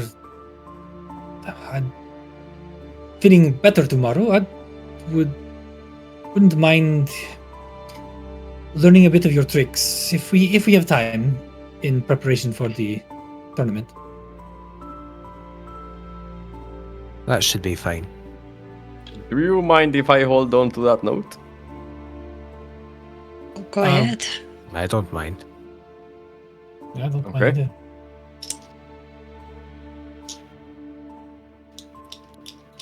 All right. Well, good night. So as you all kind of Asja waves at Ruka. She's just kind of leaning on you and still like, yep. you'll kind of disperse to your own private chambers. And is there anything else any of you would like to do the rest of the night? Dispersing. Coarann knows about that. Whatever you Euan need. has just had the world's longest nap. Yep. He's not really that tired. Is Asja staying by his side all night, or is she going to her room eventually? I think she'll probably go to her room eventually because she does need a good night's sleep. Because I do want to get rid of the exhaustion one before we go. No, that's fair. That's fair. That's fair. So I think she'll probably, eventually, get up, give one last hug, jokingly say, "Don't stay up too late," kind of walk off and go to bed, and she'll leave Rupert with you. Here, so you're not alone. You've given me my son. I appreciate this. Bert kind of crawls up your head and just kind of perches there on one of your horns. But I do have one last question, Dad.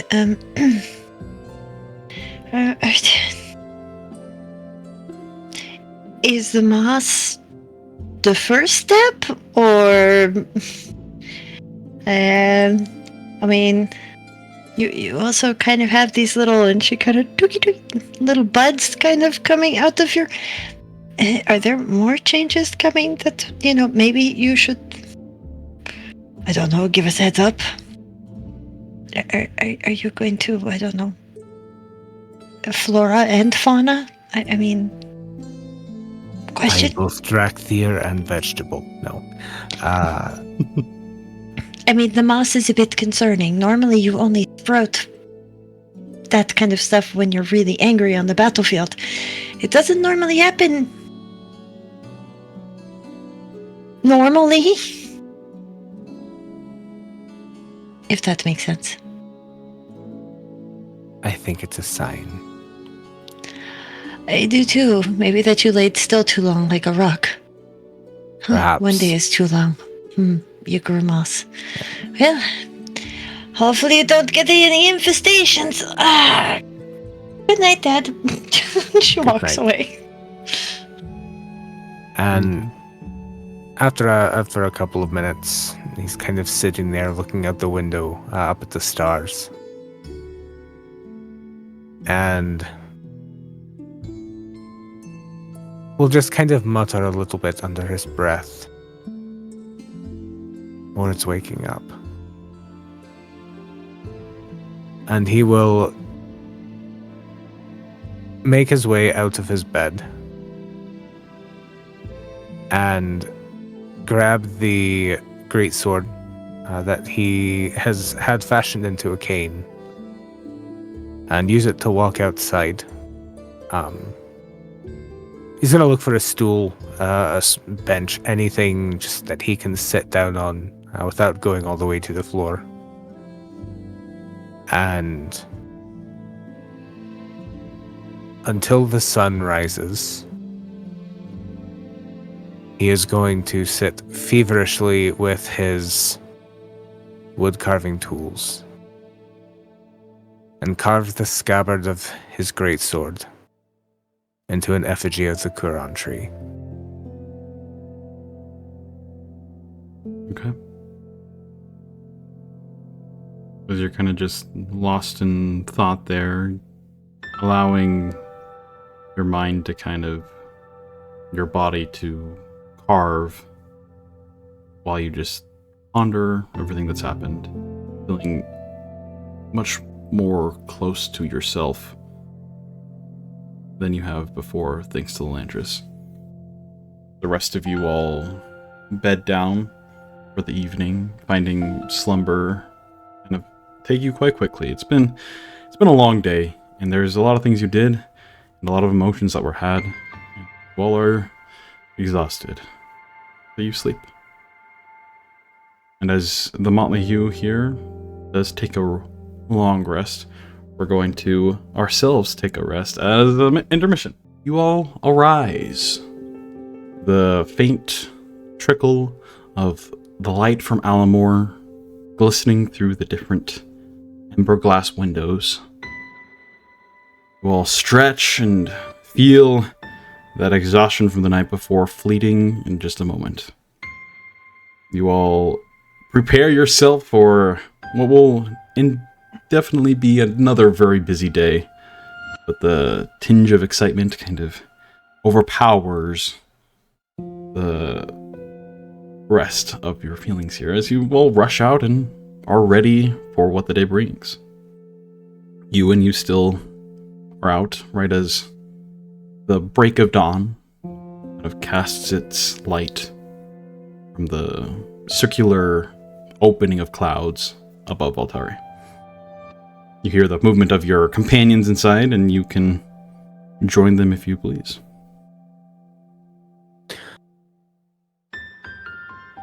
I think that he intends to go in and join them, but there's a certain magic in actually watching dawn break, if you will.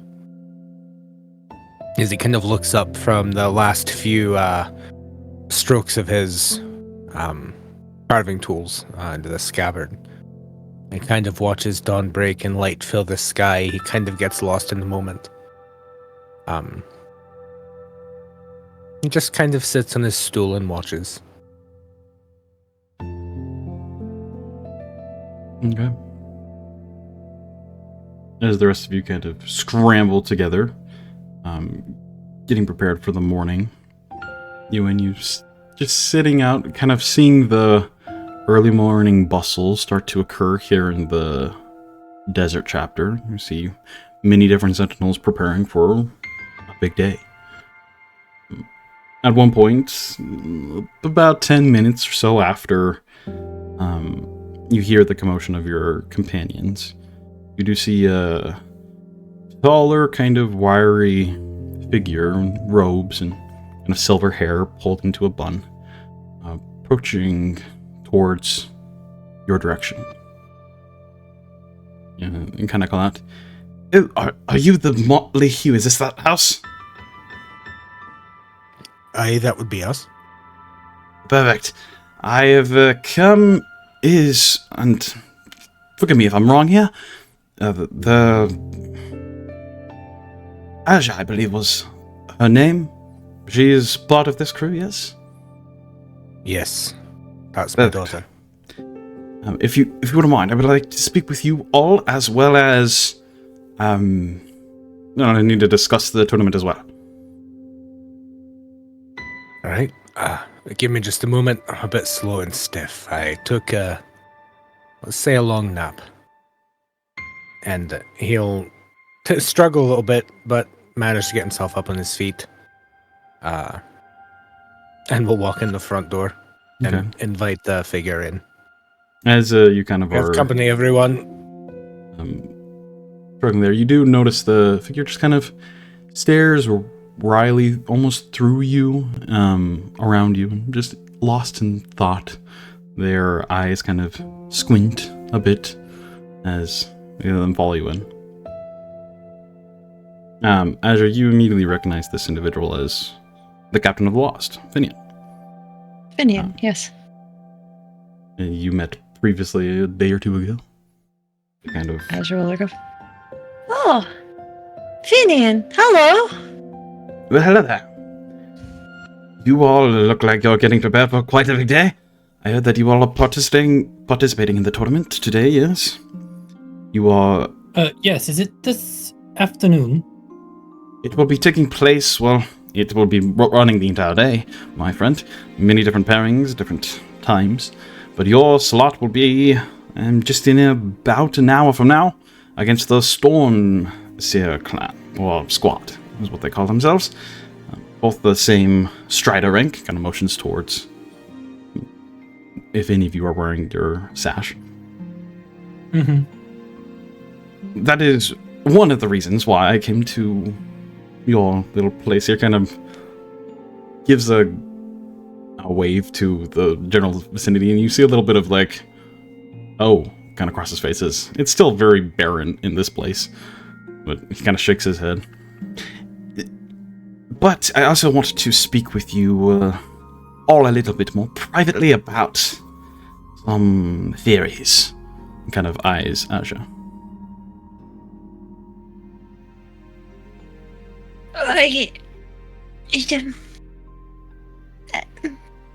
You I may have narrow a little bit. It's about the robbings from the temple. Well, he understands more lost languages than I do. I understood a bit of it, but I figured asking him if he could make sense of the rubbings, at least the ones from the dais, the broken dais that we found. I'm sorry, I should have said something. I totally forgot with all of the, excitement of the last day. It is fine. What did you find? Well, quite a lot, and I wish more.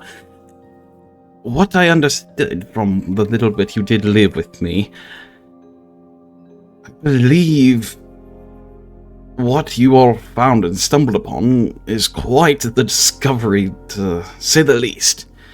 I believe it is at least part of the lost ancient city of Vrelende. I wonder how you all just stumbled upon it. What a blessing by Alamor that you did. It seems like things from the past seem to be opening up to the world. Have you all heard anything about the findings that we were found about a few months back? What findings? Yeah, What what kind of findings? findings? I will take that as a no. Well, there was a squad that went out on behalf of, I don't know, some noble sent them out, and they were able to find another one of these ancient ruins, kind of similar from what you described, but more towards the north.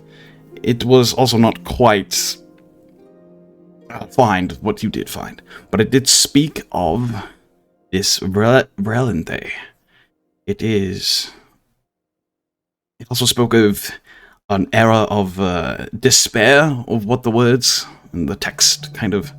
A lot of it was shambled, and, well, I believe not all of the information was provided to the public and, well, myself, but I believe that it's all connected. They found some sort of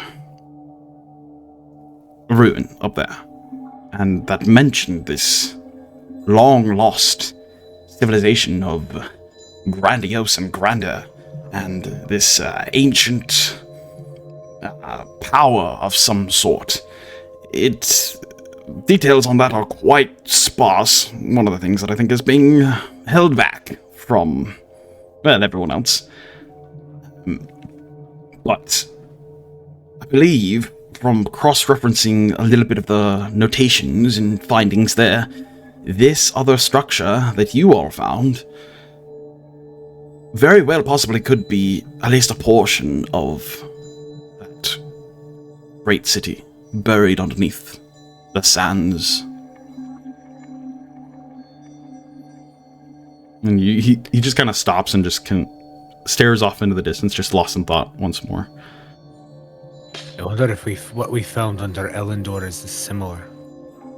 No, but what I was excuse about me. to What say. did you find under Elendor? Oh, bloody hell. Have a seat. Really? And sits down. He takes out like a little Right. note book from his pocket and little quill. White So eyes. underneath Elendor, there's another tower, or another temple, it would seem. We found it. Maldorwen studied it more than the rest of us, mostly because the rest of us, I think, were very uncomfortable being underwater. But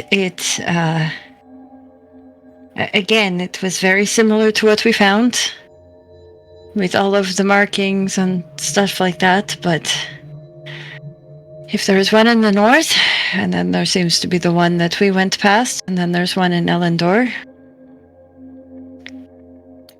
then Was there's the one more. Was the one in the north seem to have some sort of elemental affinity, like or association with the celestial bodies? I don't believe so. What you all found is astonishingly more in depth. What was found in the north was very sparse, and it didn't really...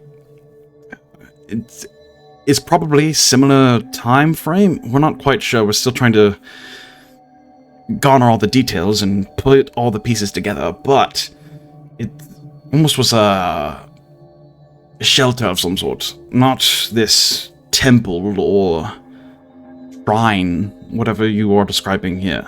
But the one in Elendor was similar to the one in the desert you found. It seemed to be some kind of temple associated with water. The one in the desert had elements of Was Vendara. air. So air. Correct. So that means that there is still one of fire and one of earth. Assuming. I just think it's a fair assumption. Yet again, he just kind of stares off in the distance, kind of notating a little bit of the conversation. This is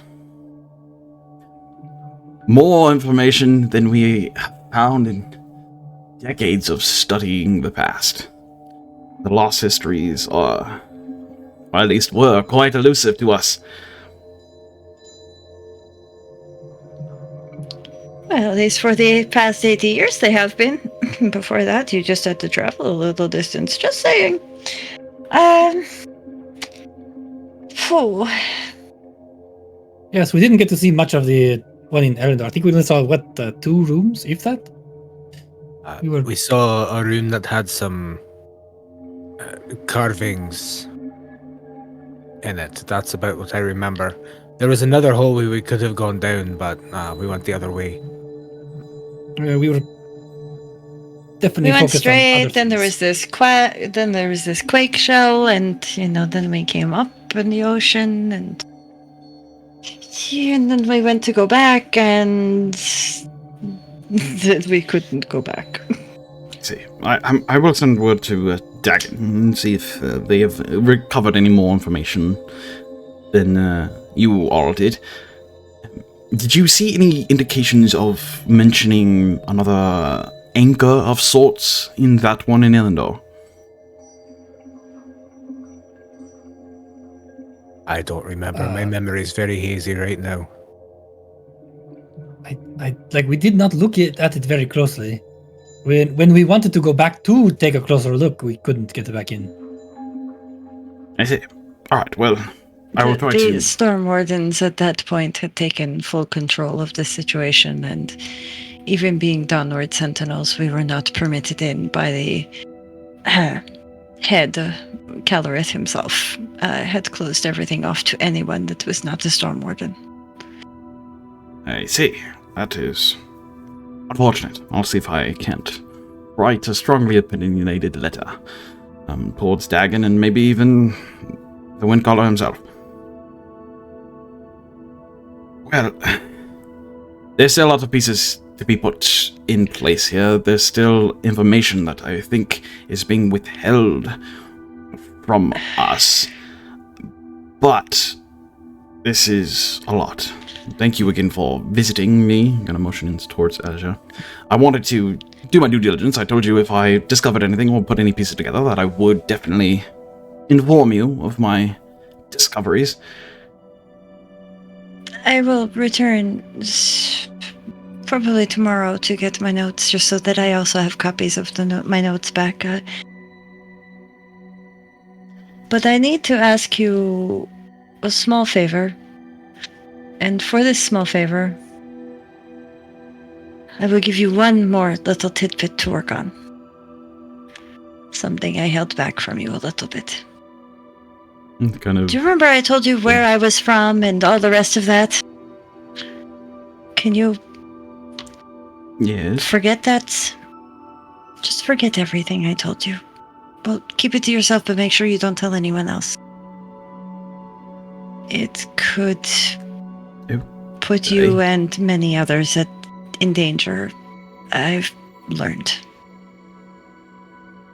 And for that, she's going to take out her book, and she's going to show him the weird symbol. Go. What weird Now I've only got symbol a very are you referring to? the one with the 2 circles, concentric, and then an empty space in the center that she knows something was there, but she can't. So the diagram that was on Yeah. the wall. Okay. Yeah, so Rhukka, if he's near her and she starts to get out her notebook and he kind of figures out what she is doing, he is going to kind of like give her a look like, are you sure you want to do this to him? Or She's just gonna kind of give Rhukka a look back that says, "At least it's not a shadow sun."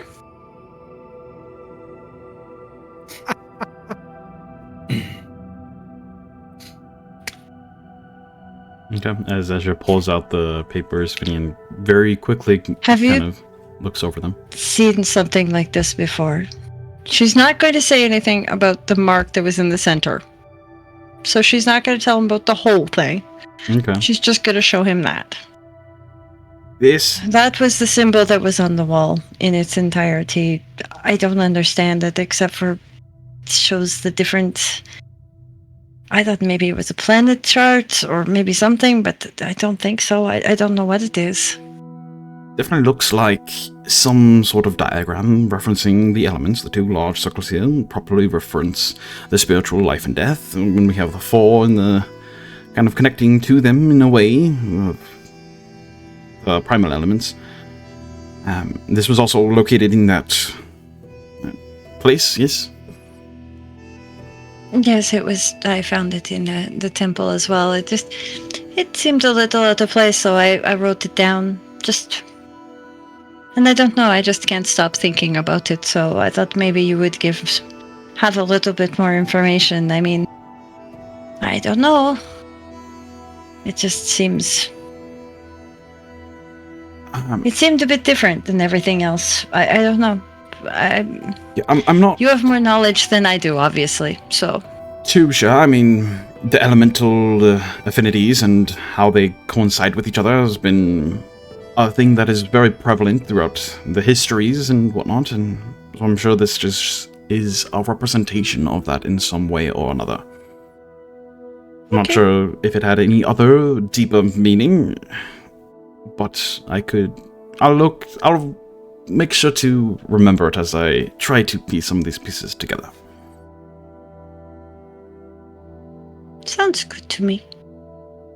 And thank you again. I really appreciate all of the help and information you've shared with us. I appreciate you coming to me as well. I wish there were others that would speak more plainly with me as well.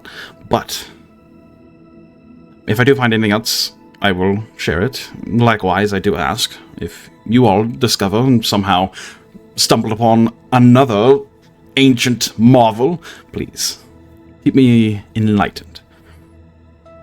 Especially if it mentions this power.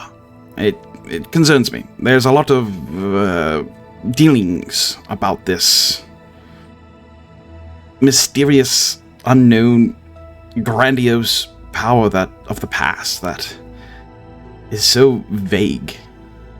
And many individuals are looking into it. They seek to know its true intent, myself included. I just worry that some are doing so with not great intentions. Have you come across any warnings about this energy? Yes, it's the very little bit of information we have speaks of a time where this, whatever it is, it never references it specifically. It's almost like it was taboo. I don't know. But they speak of its might and its power and how it was everything. I don't know.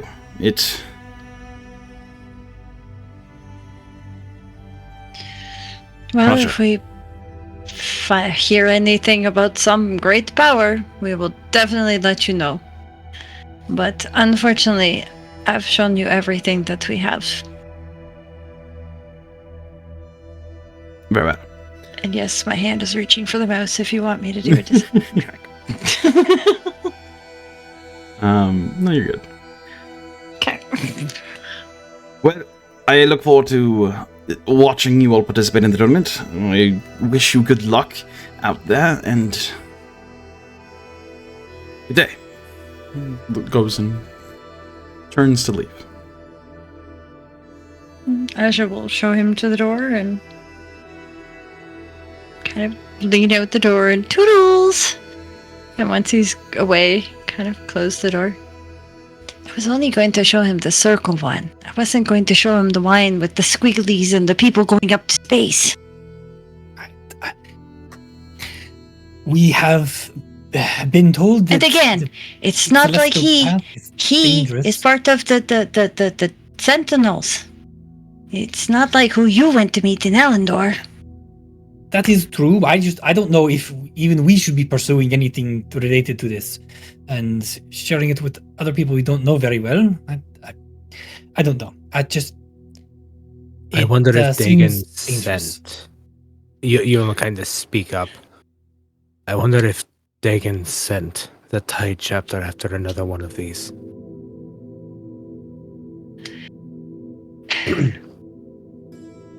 My guess is that he probably did. My guess is Dagon knows a lot more than what he told us he knows. As I said, when I contacted my father,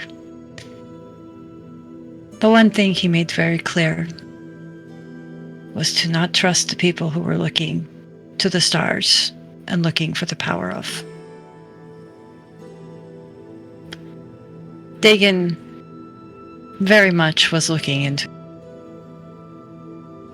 Calorith was looking into this. I don't see the captain of the Lost looking into it with the same intent as those two had. He's more exactly what you find. Somebody who just wants to understand the knowledges. Not all people who want the knowledge want it so that they can control the power behind it. Some people are just content with the power of the knowledge itself. Well, I don't know if he can be trusted or not. It's more of, this seems like something that burns anyone who pursues it, is what I was getting. And it really concerns me that we were basically invited into this last temple, and that we seem to have found more than anyone ever. That we may not be able to avoid this, whatever it is.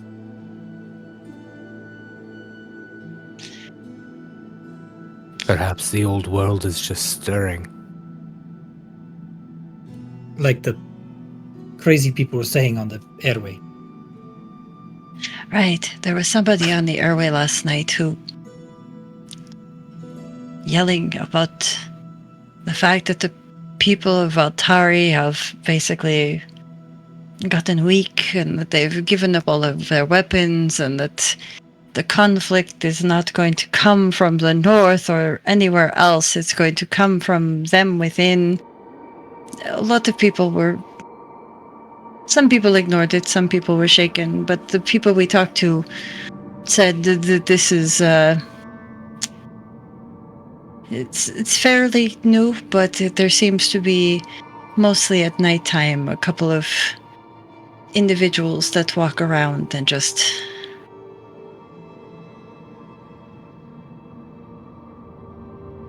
seem to be bringing foretellings of conflict to come and the downfall of Valtari because of their reluctance to be prepared for it.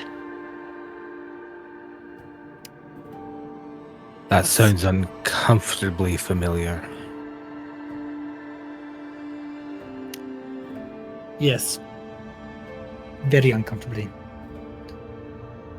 But we do have a tournament in roughly an hour. Euan, are you ready to go? Do you want to do some warm-up sparring? We need to go and get his halberd from the... Oh, yes. Aye. And just a hunch, I should probably consider purchasing a practice one. It's very hard to not kill people with a large blade on a stick.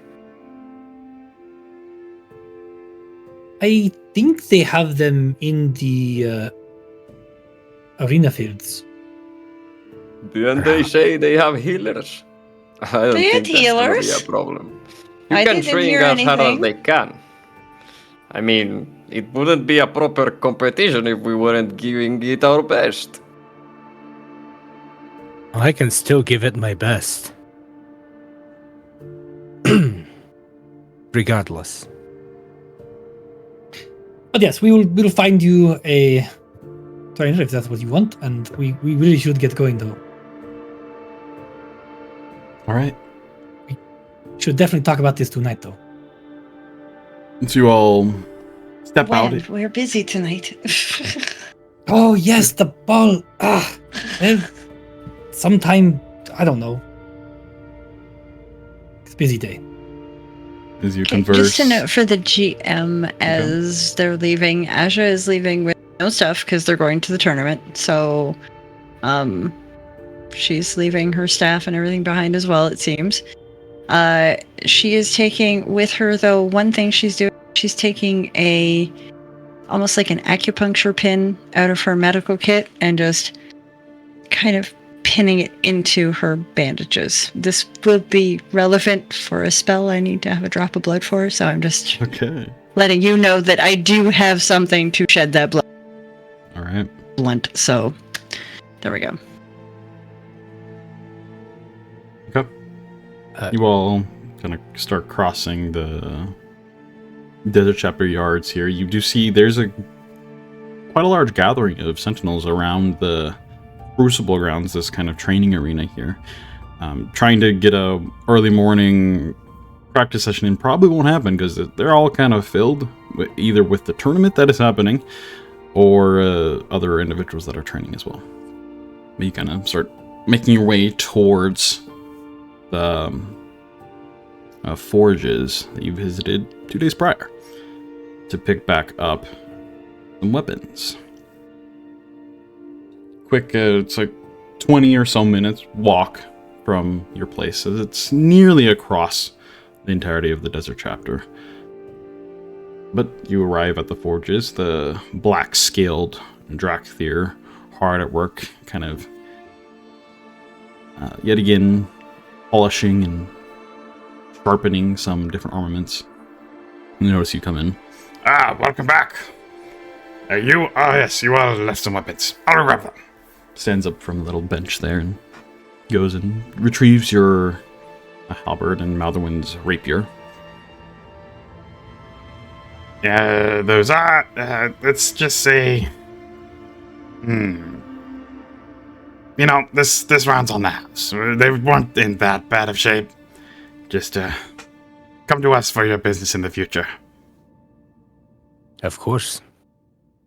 Do you have any, practice weapons? Maybe blunted ones? We do. With the new sharpening, I don't really want to take this one out onto the field against fellow Dunward Sentinels.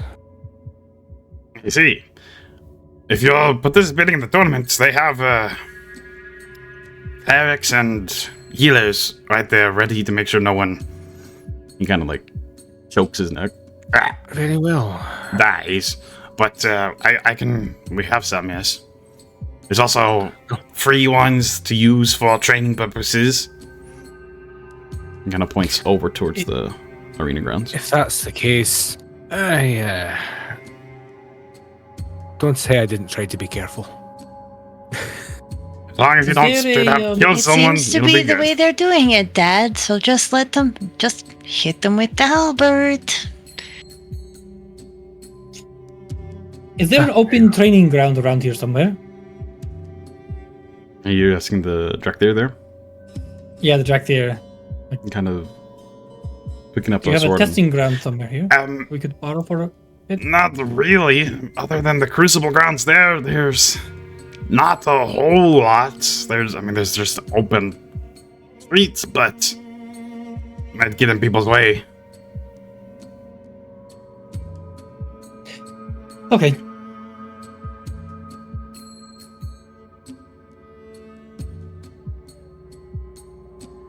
Is there anything else you all needed?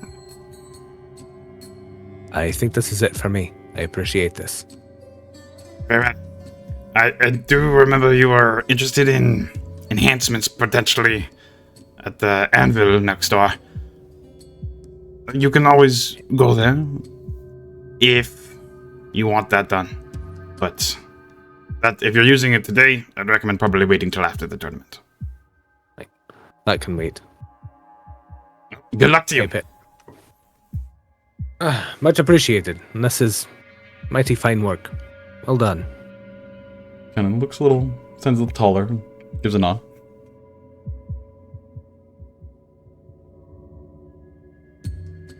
What are you all doing? You have, by this point, you have maybe 15, 20-ish or so minutes before you imagine you'd be called to participate. You do hear the faint clashing of weapon against weapon, and over in the arena there already. Asja is, I guess, gonna start stretching and limbering up and basically getting herself ready to do something new. Euan's gonna do the same after spending almost 24 hours asleep. It probably needs to take some extra time to, to stretch, get himself nice and limber, work through some of the pain and stiffness from his former injury. Okay. Yeah, Rhukkarrak will get his mage armor ready, and I'll do the same. Stretch out, get ready. Okay.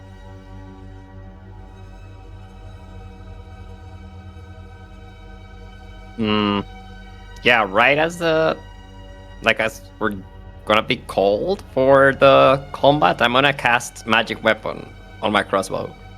Okay. And that lasts a minute. It lasts an hour. Oh, that's an If hour. I'm Okay. correct. Very Let me nice. double check. Yes, 1 hour. Okay. Yeah. You can definitely do so. I was gonna say, just before the combat starts, Rhukkarrak will cast Blade Ward on himself. It only lasts a minute. Okay. Good to know. All right. As you kind of all prepare here and do some stretches and get ready, the fresh morning air kind of revitalizing you, you then proceed to walk over towards the Crucible grounds here as you kind of make your way through the kind of makeshift crowd of all manner of figures. As you arrive at the Crucible grounds, the dry air hums with anticipation. A wide circular arena of sun-baked sand stretches before you, ringed by spectators of all shapes and sizes, sentinels, civilians, scholars, and thrill-seekers alike, gathered beneath the open sky. Your attention is drawn to the clash already underway. 2 sentinel squads are locked in fierce combat. Some warriors wielding massive weapons that gleam with the reflected light of Almor as they strike, each blow sending echoes of steel through the grounds. Others dart between the towering stone pillars scattered across the arena, launching bolts of flame, lashes of wind, and glimmering bursts of arcane focus. A gasp ripples through the crowd as a few combatants collapse. Only for figures in that you will all kind of recognize if you kind of spent some time in the First Light Apothecary, call out with some arcane of their own. As you see, they kind of stand back up, but then after standing from being unconscious, step to the side and are out of the tournament for that round. Then, with a final clash, the fight comes to a halt. A booming voice kind of rings across the Crucible grounds. And that's the match! Victory goes to the Ashwake Blades! The crowd kind of erupts into some cheers, less thunderous than the packed stadium of the Glassview, but still no less spirited. Cries of support echo as the battered squads begin to withdraw from the arena floor. Then, a couple minutes pass as the excitement settles, the last echoes kind of fade. The voice calls once again. Next up, Stormsayer Squad versus, the Motley Hue! A few people kind of call out. Not as much revelry here, but you all are called towards the middle here. As you start to walk forward towards them, the announcer that kind of walks over to you, now recognizing as the chapter master, Lorangar, kind of walks up to you guys before you fully enter the ring here. So, this is it for you guys. I look forward to seeing what skill set you all brought us. Good luck in there. Real quick, this is your first tournament, right? Yes. Yes. Okay, so let me just revise the rules just quickly so we're all on the same page and nothing goes awry. You will fight until one side is fully knocked unconscious. When you are knocked unconscious, we ask you do not further injure people who are been knocked. He kind of points towards the clerics and whatnot. People who will bring people back from this unconscious once you are knocked, you are to leave the arena promptly. Also, don't re-knock down someone who is being brought back up. We ask if any of you do possess such skills of healing, only use it if your companion still stands. As soon as they fall, they are considered eliminated from this round. One more thing, if you do manage to go a little above and beyond, I recommend not doing this, but if an enemy does, or your opponent, fall, and he kind of gets like a grim look on his face, we have means to bring them back, but it is not cheap, and you will pay the price if you do so. So, just keep that in mind. We have precautions in set, so everyone walks away from this today. This is supposed to be a fun event to help hone our skills, not one to kill each other, right? Any questions? No, it's quite clear. Very well. All right, go over to this side. You'll have a brief moment to position yourself where you would like to start before I will call out at the start of the match. Good luck, Maldorwen. And with that, you kind of walk over to the staircase that lowers you down into the arena. All the crowd kind of excitement starts to build in the air. We're going to quickly go to where you all would like to position yourselves. Here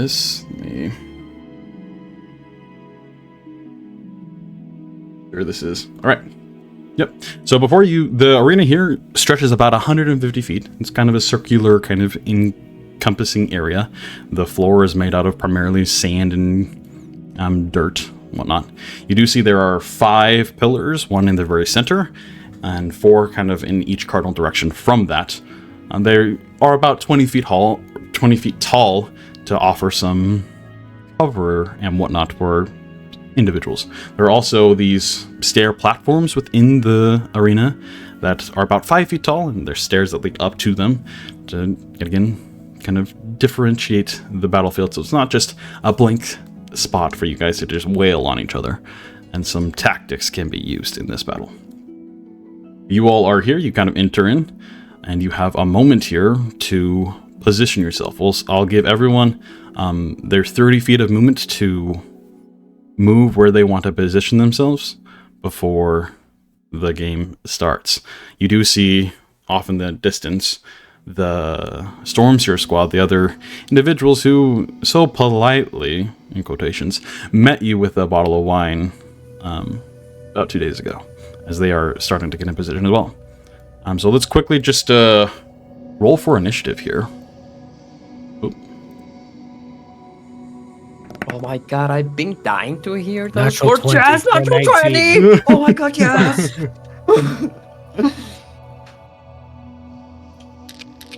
I got a dirty 20.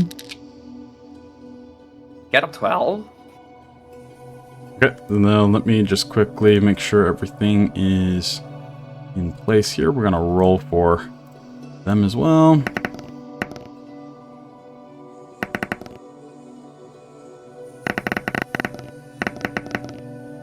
All right, and then I will gather your guys' initiatives. So, Euan, what is yours was 19. 19 With a natural 20. With a natural 20, very nice. Asja?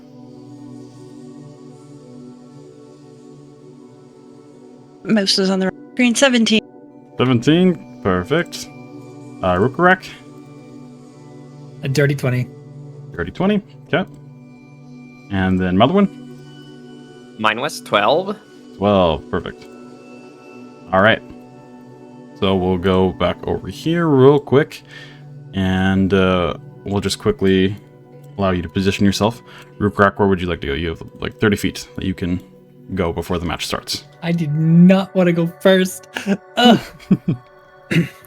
Because based on their conversation before, he wants to make sure he puts himself between Asja and I guess what he'll do is... Here, I will give you this too. You do see that there are 2 individuals kind of marching towards you, and 2 other individuals that kind of break off to the side with from their team. Does one of the two marching towards us look unarmed? Yes. The one on the left? This one over here. Yeah. Yeah. Okay. Then Ruka is going to take his 30 feet of movement and go left. Can you use cardinal directions? Yeah, diagonally. Like this? 30 like that? Yeah. Alrighty. To the northwest. Straight like that? Yeah. Yep. And as he's walking, can he breathe out and coat his armor with spikes? Yep. You can do so. Alright. Not great, but points. whatever. Okay, then, Euan, where would you like to go? Is it just 30 feet, or can I use my full 40 of movement? You have 40, yeah. So. Okay.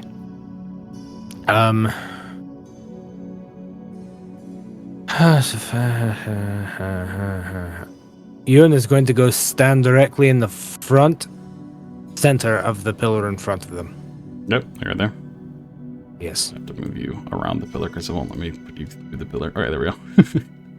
Alright. Oh, good. I have to click off you so I can see. Alright, then Asja, where you want to go?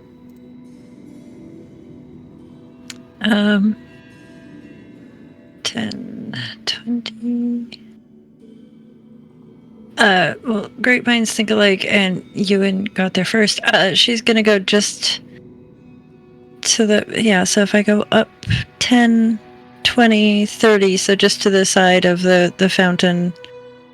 No, other side, yeah, there. No, other side. Okay, other side. There, yes, there. Okay. Yep. And then Maldorwen? I'm gonna go to the left. Where does 30 feet... I mean, to the right, sorry. Where does 30 feet get me? You go to the right, 30 feet.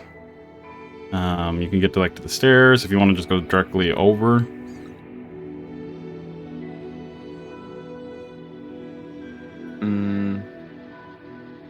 Okay, no, I'm actually gonna hide behind the pillar. Okay, so just right here. Yeah. Alright. I think so. You can do so. Alrighty. With that, then, let me change the music up here a little bit. A little more, intense music. As you all rush towards the different places, seeing your opponents do so as well, getting in more positioned, strategic elements here. You hear Rhukkarrak call out, "And begin!" as the combat begins here. We start with, Rin here, not one of you rolled higher. He is going to rush forward here, about 30 feet, just straight forward. And you see, holding currently a short bow, fires 2 arrows towards Euan here. So we're gonna roll those for him. Okay, roll. At 23 to hit. Yeah. Yep. Should be made note, Euan is currently not wearing armor. Okay, good to know. And then second one is only a 10. I believe only one of those is going to hit. Yep. So it's going to be a total of 6 points of damage as you feel an impact from one of the arrows as it kind of glances into your shoulder. You feel a sharp piercing damage, and you see the other one coming, and you quickly duck a little bit as it whizzes overhead. All right. With that, that is his turn. So we will move over to Rhukkarrak. You are up next. Okay, Ruka is going to pull out his dagger and the ember glass short sword. He's going to go ahead and activate it, making the flames burn, blaze from it.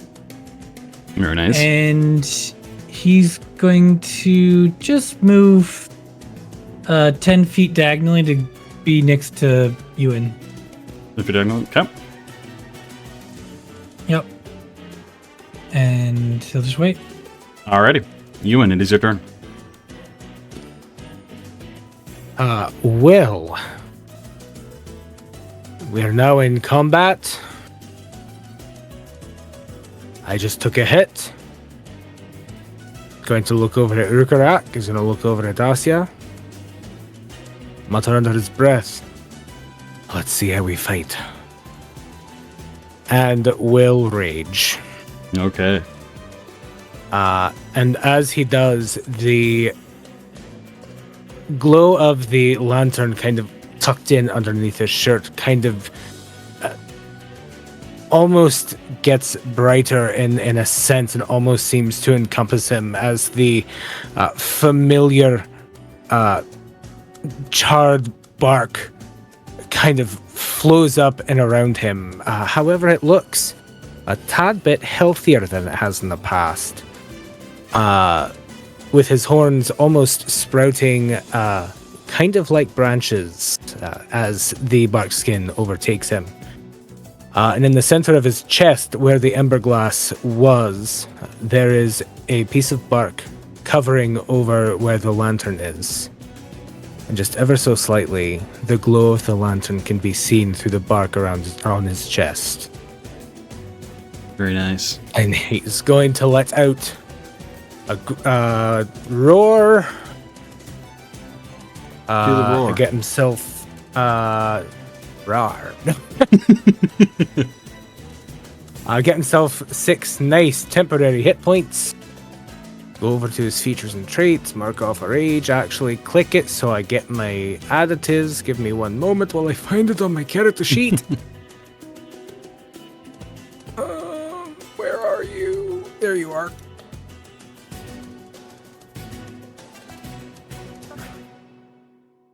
Right, rage has been activated. Okay. And he will take off after the bowyer, the archer. Okay. The archer, yeah. Getting right take it there? toward archer. Yes. And he will unleash a bellow that sounds like a forge's flame being fed air. As he brings the halberd up with a natural 1. Oh no! He's not used to this. There's still just something about this body that you're still stumbling a little bit, just trying to get back into the memorized muscle Right. memory that you just fumble a little bit as they quickly step to the side as your halberd comes swinging down into the sand. Kind of allowing some of that muscle memory, even though the attack was clunky. He will bring the halberd up from the sand in a whirling arc. Trying for attack number 2 with a natural 20. Roll natural or natural 20. No different. No in between. For a 27. That definitely hits. Which is going to be for 17 points of slashing damage 17 points against of slashing him. damage. Okay. Lots Yep. of damage there. Let me do math. All right. As a big gash kind of goes up in this elven individual's side, that kind of gasps in pain, kind of look at you with wide eyes, but a little bit of a smile still, as they are having a good time. But that was a big hit. Right. Yep. It made up for the natural 1. Yep. All right. Anything else for you, Euan? No, that's action, bonus action, movement, that's everything. All right. Asja, it is your turn. Okay. Well, Asja is going to start with her bonus action and movement at the same time. So as she is moving up, the feeling in the arena kind of shifts, towards behind Euan, but not with Euan blocking my view of. Yes, there we go. Actually, 1 back, if I could. Thanks. The arena itself starts to fill with this feeling. It's one that you're all very familiar with, the feeling of life that surrounds Asja. But now it seems to be intensifying as her movements, as she's walking, she seems to be doing these strange hand gestures. They're not arcane that any arcane user would notice. But as she gets closer, she closes her eyes for a moment.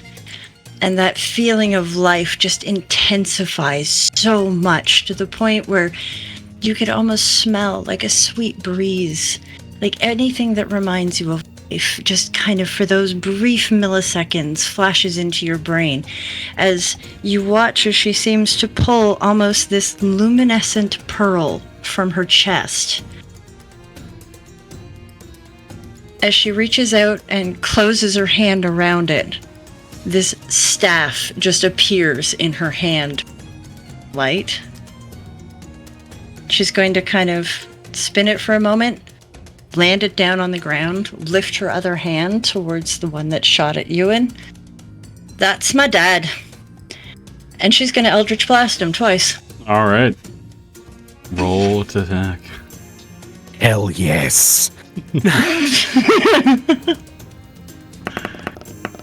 That's a 21 for the first 21 one. hits. All right, I'll just do both attack rolls first.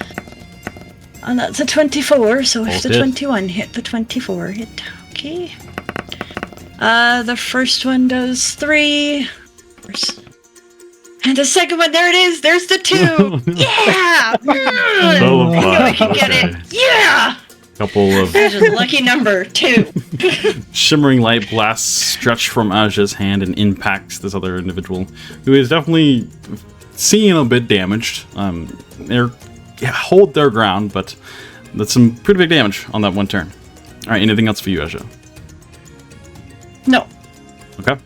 The only thing I left out of the description, I'm sorry, but as she kind of clasps down on the pearl, that feeling of life, that overwhelming feeling, snaps back, and that's when the staff appears.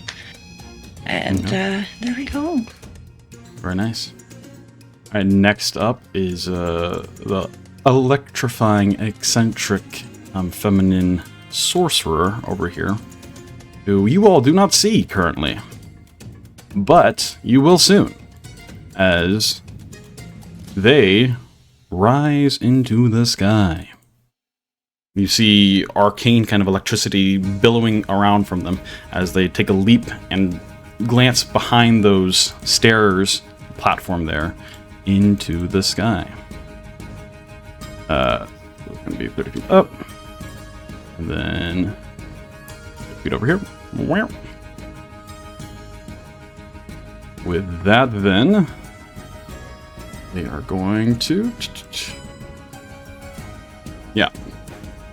Look over towards the combatants here. I should disappear. No, it's just on my screen. Bless me. And cast... Yeah. Yep. Hold her hands out, which sparkle with that same electric energy, out towards Euan there, as some bolts of energy plus and fire towards Euan. Let's see, where is... There it is. Yep. Maybe. If it wants to work, come on. Hey, there it goes. Dirty 20. Dirty 20 is gonna hit. Alrighty. It's gonna be 2d8.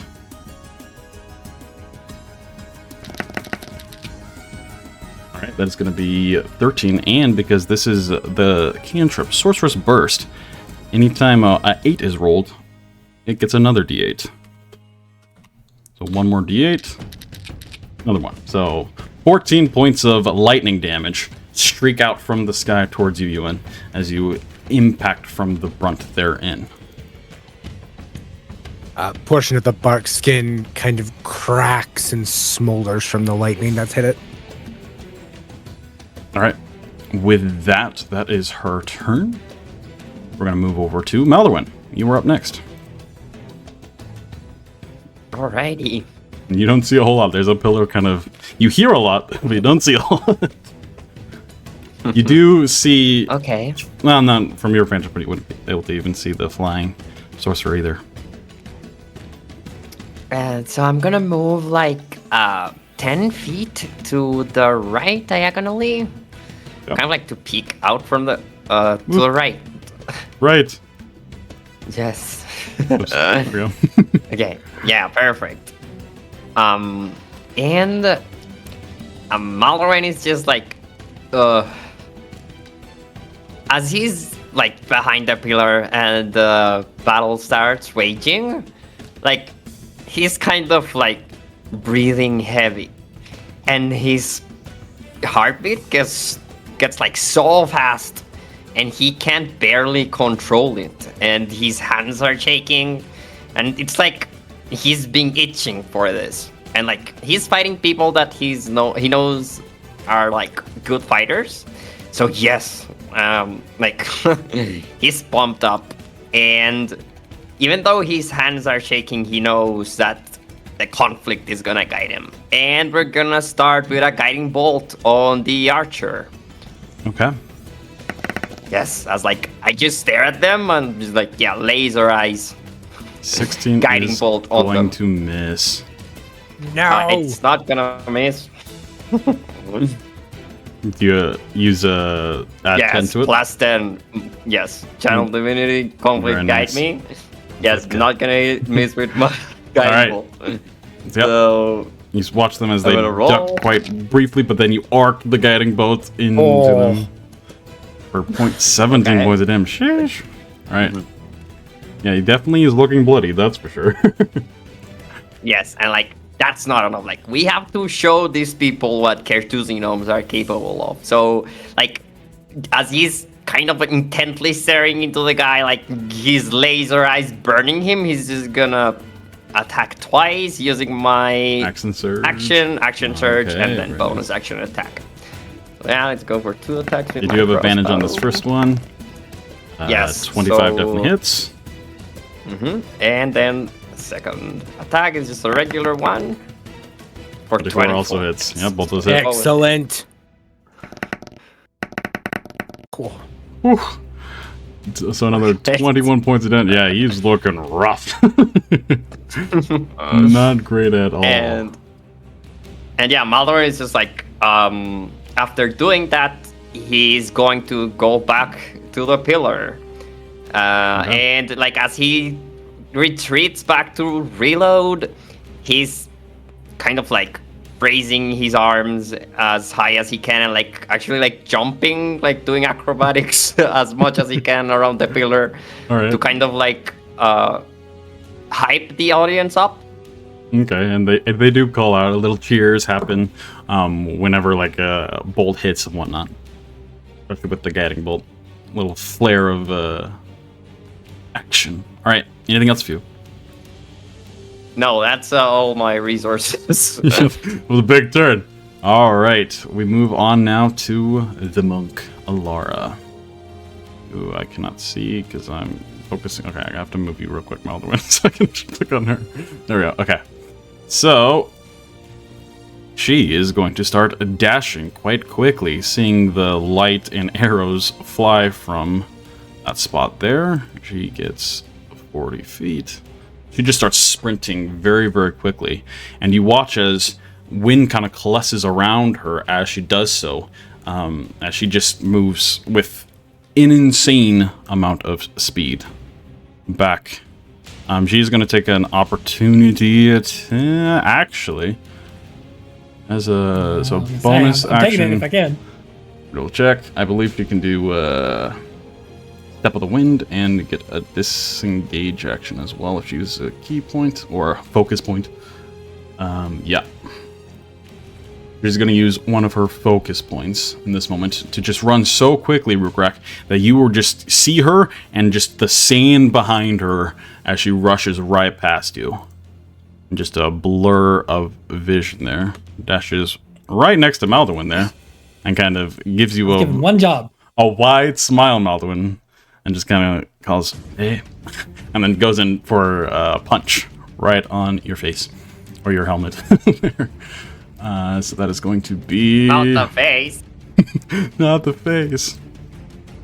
Well, she'd have to reach kind of low to get anywhere else, so... Why is that not going? Oh, there it is. And that's going to be 23 to hit. That definitely Yeah, is gonna that definitely hit hits. So 10 points of damage as you just Oh. feel this wallop on your, and just like rings your brain. I fell. Yes.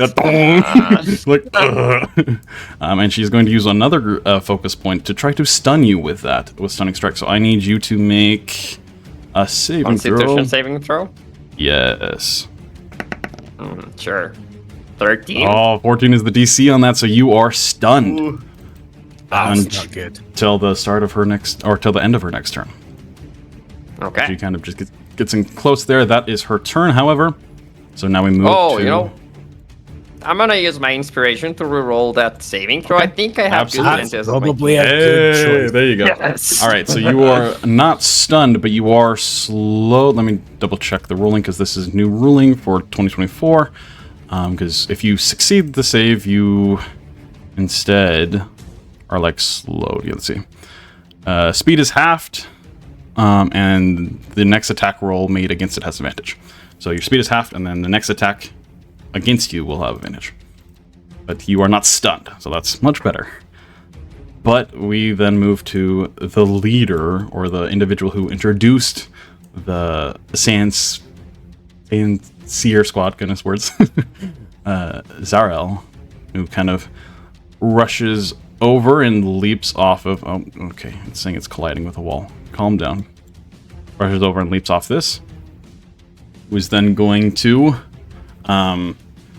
do some incantation-like work, somatic components with his hands, and quickly kind of slam down his hands onto the sand there. And sand kind of spurts up as this energy starts to coalesce towards both Euan and Rin, the archer here, as a wild kind of energy spouts up. It does a little bit of a spell here. How dare. Oh, let me double check this real quick. Where'd it go? There it is. Okay, so you need to make a DC 15 con saving throw for me.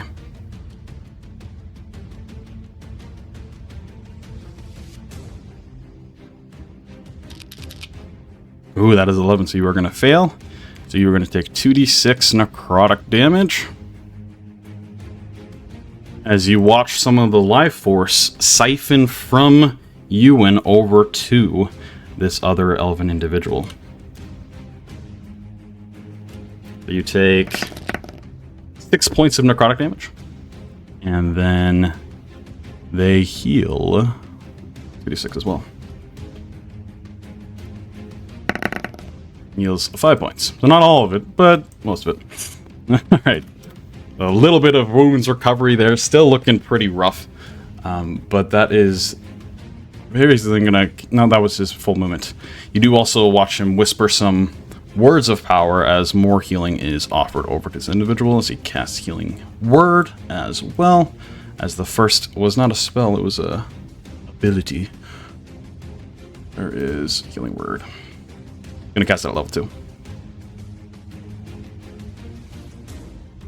Alright, Healing Word, level 2. Boop.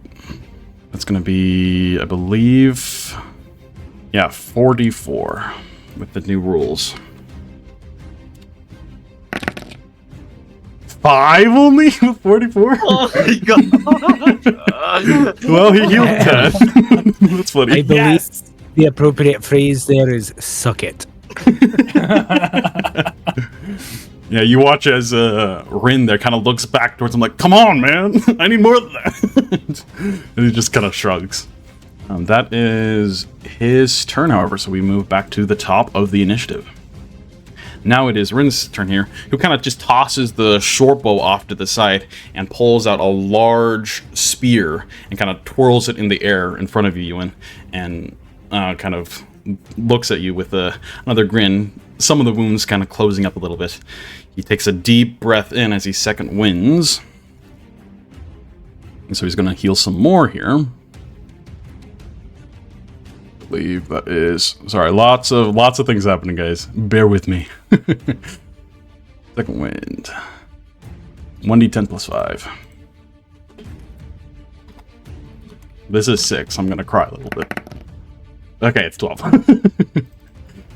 Alright, 12 more hit points back. With that, he also has can move half his speed with that second wind, so he's gonna kind of position a little bit around you, Euan, there, and then go in for 2 attacks with this spear.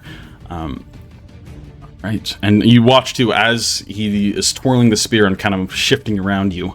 The spear also, similar to Rhukkarrak's sword, ignites with flames. But Euan, you're like, it's flame. I'm good with that. Alright. 2 attacks here.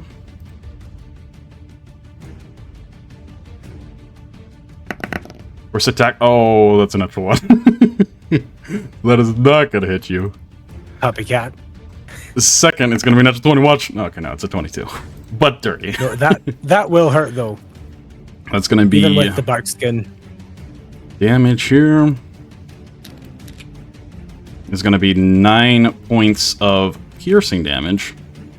And then... Oh, wait.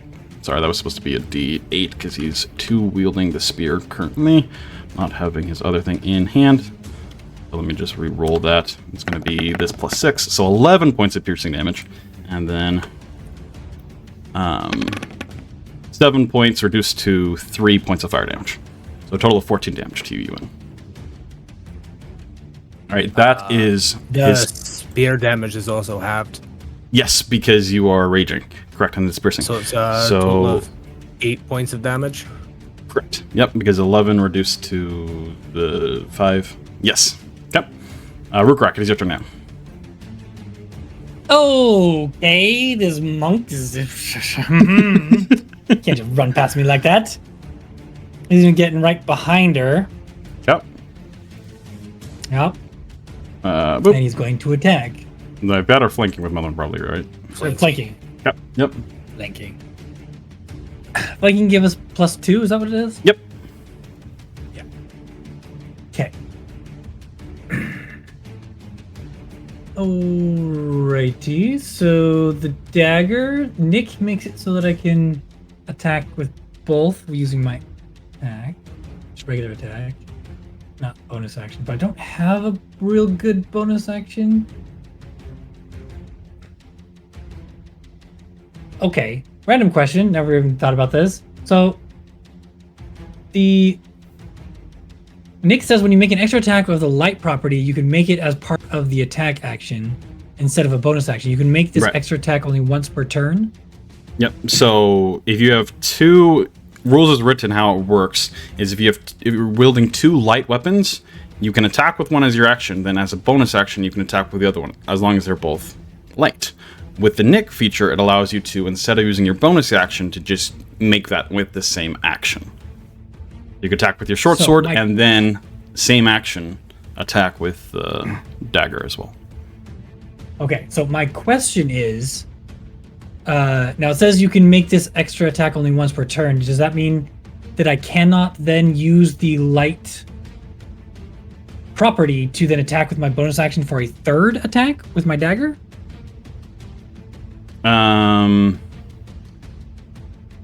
I think so. I think that's what it's referencing, yeah. That way you're not getting 3 attacks. It just gives you basically a free bonus action rather than a full another attack. That's what I thought. But I don't see any good bonus action, so it doesn't really matter either way. So yeah, we're going to go ahead and attack with the short sword first. Ooh. The 24. 26 with nice. That definitely hits. And then I get advantage on the dagger because I hit with the short sword. I need to do it this way. There we go. 13. Does that hit? 13 does not, no. Darn it. So go ahead and roll damage for the short sword, including the 1d6 fire damage, I believe. Yeah. Okay. I'm thinking of doing heroic inspiration, but now we'll just do that. Okay. There's the normal sword damage. It's going to be 6 plus another d6 plus the sneak attack. 2d6 plus 2 is 8 plus 2d6. That is a Another total 8 of 14. Yep. Very nice as you draw a large, kind of singeing slash across her back, but then miss as she, now noticing you're right there behind her, kind of ducks very quickly and agilely. Anything else for you, Rhukkarrak? Nope. That is it. Okay. With that, we move back over to Euan. Euan is going to turn and look at Asja, and as he does, the fresh tendrils of plants kind of travel along the ground towards her, and she will get 6 temporary hit points. Very nice. And then he'll say, "You've got this." He's going to turn and look at the mage flying in the sky, Okay. bamf out his wings, and fly straight at her. Alrighty, so you get 40 feet of movement with the flight. 40 feet of movement with the You're just flight, going directly. or directly over to her. Okay, so we'll say 20 feet over, 20 feet up. She's a little bit higher than you and a little bit further away, but yeah. Let's see. I'll give you one more space because Pythagorean theorem. Even though it's squares and D&D's weird, but yeah.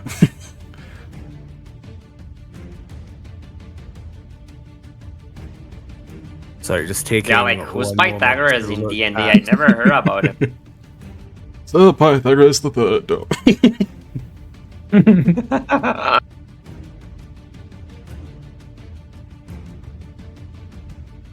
I'll dash over to her. Okay.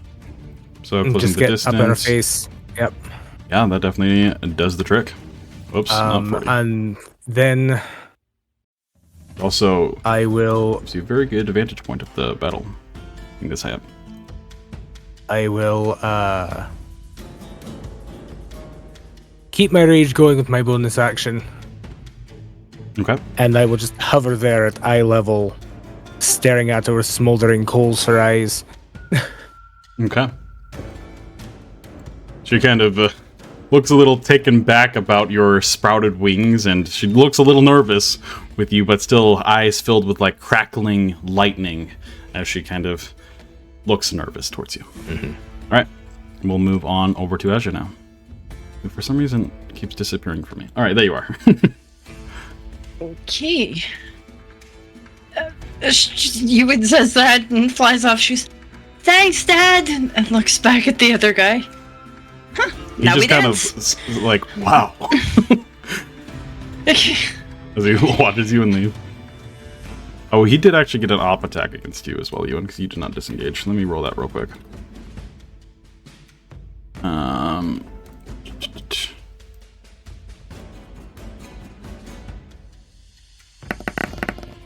That's a 19 to hit. That does hit. All right. You take another 8 points of piercing damage, reduced to 4, and then another 2d6 of fire. So 9 reduced to 4 as well, so another 8 points of damage total. As you fly off. Alright, now back to you, Asja, sorry. Alright. So Asja is going to close in the 5 feet right there to get next to him. Yep. Boop. Let's get real close for this dance. And Asja's about to do something that she's never done before. Now, just to explain to the GM, I'm going to roll off of my Eldritch Blast roll for attack because I forgot to add a quick thing for my packed weapon, but because I roll off of Charisma, it gives me the same bonus as my Eldritch Blast does to roll on. So That's totally fine. Okay. Attack number 1. Okay. Is 27. Definitely hits. Whack. Alright. I'll just do all the attacks first. Attack number 2. So she gets 2 attacks now. And that would be 22. 22 definitely hits. Jeez. Okay. So I will roll. And what is giving you 2 attacks? Did you get 2 Eldritch Blasts? Crap. No, with I do get 2 attacks, and then because if I use my packed weapon as well, I'm trying to find it. Hold on. Oh, okay. Pact of the Blade feature. Yes, I remember this now. Yes. Yeah, it's packed to the blade feature, and then Yes. I get a. Remember, I've suddenly become like, I'm going to kick your. You should get Alright. like your bonus action in an arm strike, right? With your monk stuff. Yeah, but I can also use my, because I can use my packed weapon for a 3rd attack as well, which gives me more damage than my unarmed There's one strike. second, right. Yep. You just start wailing the condensed light of a staff of this guy. So the first 2 hold on. definitely hit there. Go ahead and roll once more. These are, yep, I'm just rolling the thing first. Yeah, okay, so these are for the first 2 attacks, and they are going to be radiant damage. Okay. So we have the. Come on, I pressed the button. Be good.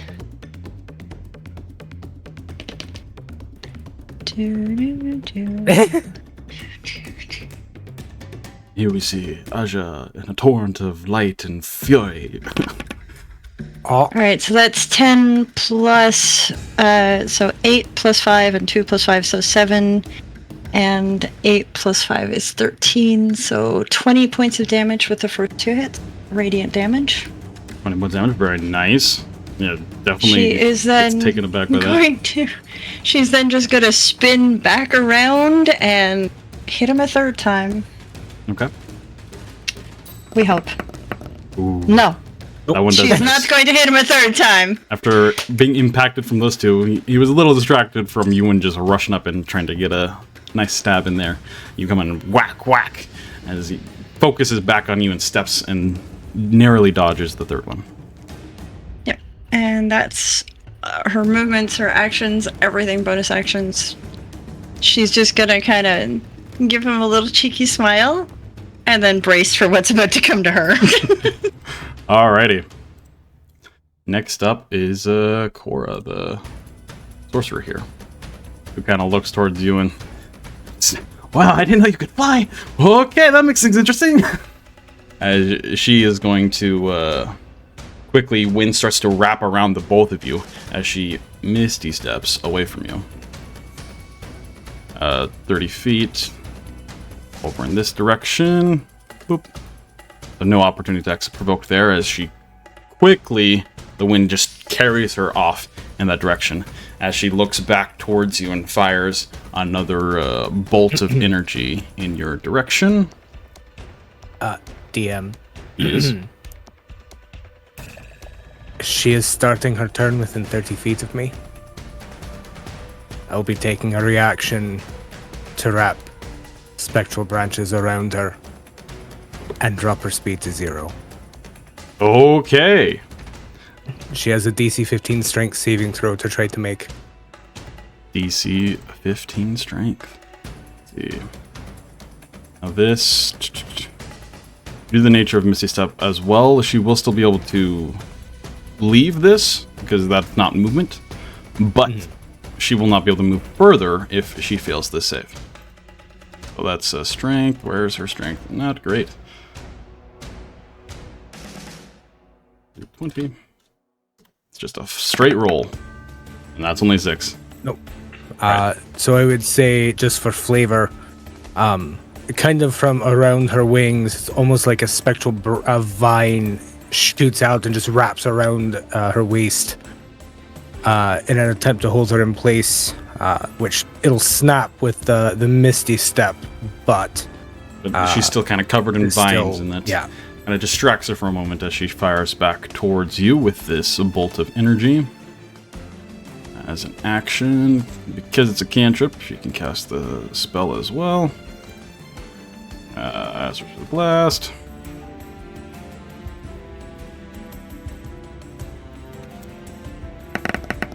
Ooh, that's only a 13 though. That's not going to hit. Okay, that is going to miss. As she's distracted by the kind of spectral branches, she gets the burst of lightning kind of goes a little wry and does not hit you, make contact. I believe that is the rest of her turn, because yeah, she cannot move anymore. He was going to use much movement, but yeah. Nope. Denied. All right, Maldorwen, it is your turn. Right.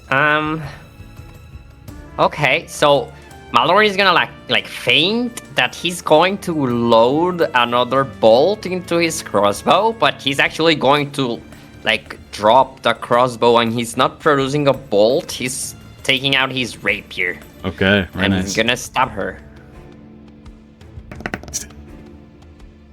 19 definitely hits. Okay, that's the first attack with my action. And since I have mastery with the rapier, I have Vex, which means if I hit a creature, I get advantage on my next attack against it. So I'm gonna attack with my bonus action with advantage. So first, quickly, right, so we'll do the first attack here. As you fire towards it, she quickly, as a reaction, uses deflect attack to try to deflect the crossbow or the rapier away, which is going to be, she gets to reduce it by 1d10 plus 5. So 11, yeah, she completely reduces it away. She is not going to use a focus point to redirect it at you, but that first one does not do any damage. So go ahead and roll for the second one, because 19 does still hit. Okay. Yes. All right. Nice. Okay, yeah, 10 is much better. She should have dodged. The second one... Yeah, I think like... But she didn't know that. Like the first attack was kind of like a feint as well, as he sees her like grabbing the blade or moving it away, and he's just like super fast.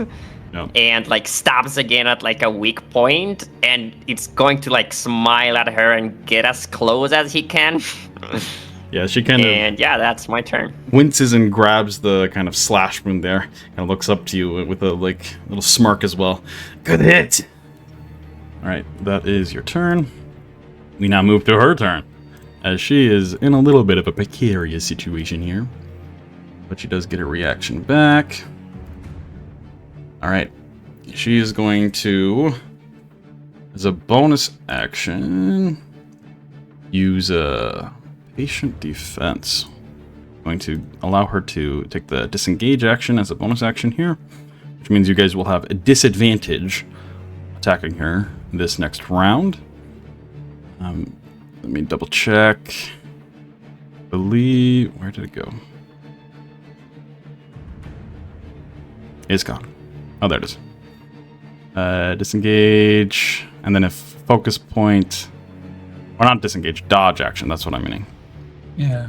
Take dodge and disengage. So yeah, it's a focus point to do disengage and dodge, or just to disengage as a bonus. Okay, so yeah, she is going to use a focus point to both dodge action as a bonus action and able to disengage at the same time here.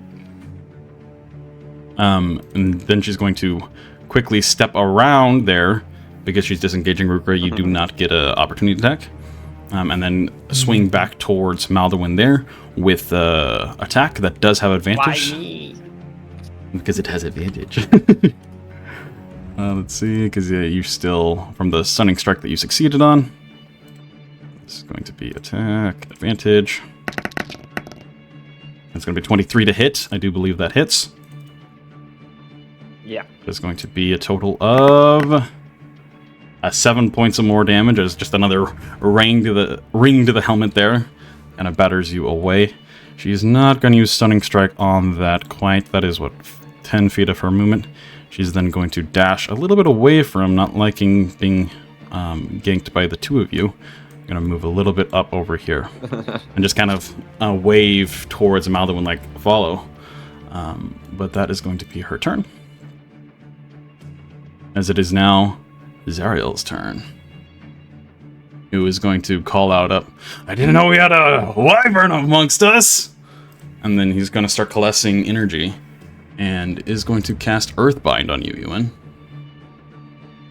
So I need you to make a save. Let's see here. That's thematically appropriate, actually. So choose creature, succeed a strength saving throw. Let's see, what is his save DC? It is... That's a 17. 17 succeeds. Okay, with that then, let me see if there's any other consequences for...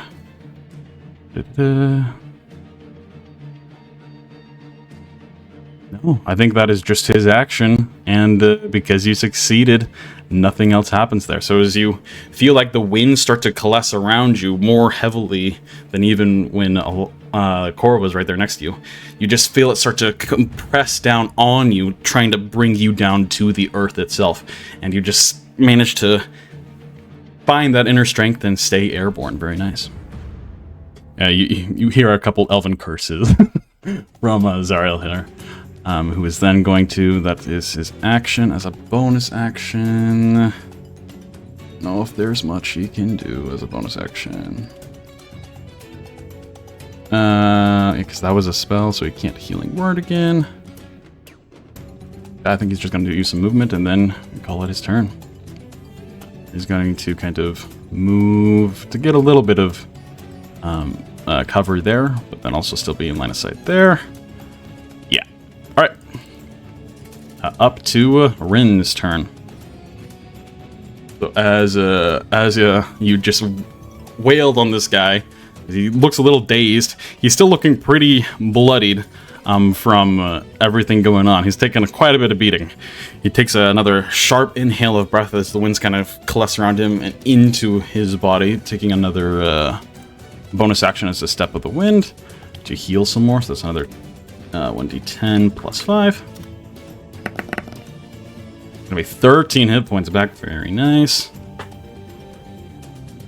As he then gets to move a little bit with that as well. He's gonna move behind you, Asja, there. And then spinning the spear in hand, you watch as he, instead of now dual wielding the spear, he takes it just with one hand and unsheaths a shield on his back and adorns that as well. So his AC is gonna be bumped a little bit now, having only spear one-handed, so it's going to do less damage, but a shield to offer some more defense. And then he's going to go in for 2 attacks against you, Asja, with this flaming spear. Where did that go? It's gone. There it is. Alright, first attack. It's only going to be a 13. Misses. That misses. Alright, second attack going ahead. That's going to be a 17. And that one hits. And that one hits. This one is going to do damage. Just a normal d6. So, ooh, a 6 though. So 12 points of piercing damage to you, and then 2d6 fire damage. So, total of 20 points of damage there. As you kind of dodge the first one, as he whirls it through the air back again and slices across you, you feel the burning sensation of the fire there. A pretty big gash. All right, I believe not that as is... bad as being impaled by a wyvern, so it's okay. Very true. All right, Rhukkarrak, it is your turn. Okay, Rukka saw her go around that corner. Yeah. Yes, he did. He is going to give chase. Yep. He's going to run around the pillar and realize that 20. he's not going to quite make it. You can make it that's in melee. Yeah, you kind of have to like jump over Maldorwen or like right next to Maldorwen, but you can do so. Well, I think he's gonna... Because again, I don't really have much to do with my bonus action. So I think he's gonna bonus action dash and get around behind her. Okay. You can do that. You said that was 25. Yeah. Okay. Okay, and then he's going to first attack with the sword. Yep. You do have disadvantage with this. I guess you took the dodge action. Ooh, the 24 would have hit. The 10 does not, unfortunately. As you watch, she sees you coming, kind of prodding Maldorwen to follow as well. As you rush behind the pillar, she quickly kind of does some acrobatics as you slice in and try to make some flanking opportunities for Maldorwen. But your blade goes wide. So I did not hit with that, so I do not get advantage on this. But still with disadvantage So cool. Then. Still with disadvantage, right. Yep. darn her. Stupid dodgy. 14 misses. So she's just dancing through the blades here as you cannot find purchase with your weapons. I don't like this lady at all. Monks, man. Monks in 2024 are crazy. Okay. 2025 now. That's that. All right. Mr. Flying Drakthir, it is your turn. I mean, I'm pretty sure I can make it over to her. Or to You definitely the can. sorcerer. Yeah, you have Yep. 40 feet. Yeah, if you only move 30 because So, this is something. Yep. It's gonna get over there to her, She just wide eyes sorry. like, uh-oh. and I will reckless unleash a full round of attacks. Okay, go for it. And then I believe you can use your bonus action. Or is it when someone else moves into your space you can... Yeah, I don't think Correct. it's when you can It's move when into your space. right. However, I can still use my bonus action because I'm attacking As with a- a melee weapon. That's two hand or with that pole arm, Right, so I can still use my bonus action with the for blunt that. end. Right, okay. Yeah, so you Yep. get 3 attacks here. Go for it. That's a 23 to hit. 23 for the first definitely one. hits. Yep. He doesn't have a shield That's, or anything like that to stop you. 25 to hit for the second one. Definitely hits. So we'll roll those 2 damages first. It's 11 for the first attack. And 8 for the second attack. And then for bonus action, I will Polearm Master. That's supposed to be at advantage. That's an 18 to hit. 18 definitely hits. For another 10 points of damage. Okay, so that total was 18, so 28 points of damage. Sheesh. You do see that as your weapon does make contact, the lightning seems to coalesce around like her body for a moment, right as the weapon makes damage. Just signifying that she's a little more durable than you might have thought otherwise. But this still... She does not look great after this attack, for sure. No, 28 she points doesn't. of damage is a lot. And I think... Yeah, I think that's everything. That's Okay. action, movement, action, bonus action, so... Okay. Asja, it is your turn. All right, starting with bonus action. Asja is going to her as she smiles at the person in front of her, start to sparkle a little, and I'm going to use up 3 of my healing light charges on myself. Okay. And Ooh, nice. regain 15 points of yes. That's my girl.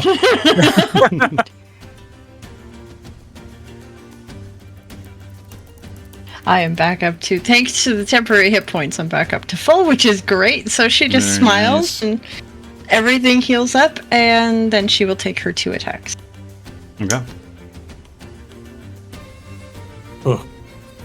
That'd be kind of a nightmare. 24 for the 24 first definitely one. hits, even with the shield, yep. Yeah. And so does a 20. And 20. Let me Okay. double, yeah. Armor class of 18 currently, so yeah. Okay. Alright. So that is 6 and 11, so 17 points of damage. Where's Radiant the damage. 11 coming from? Okay, it's so each a of D8 these I plus add my 5, charisma to. No, I add my charisma. Yes. Right. It's So it 1 would plus be- 5 is 6, and I'm adding.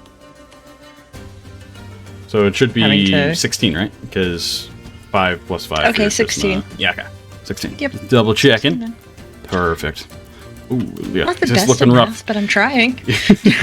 He's definitely looking, though. Second winds are the only thing keeping him alive right now. But yeah, he's looking hammered.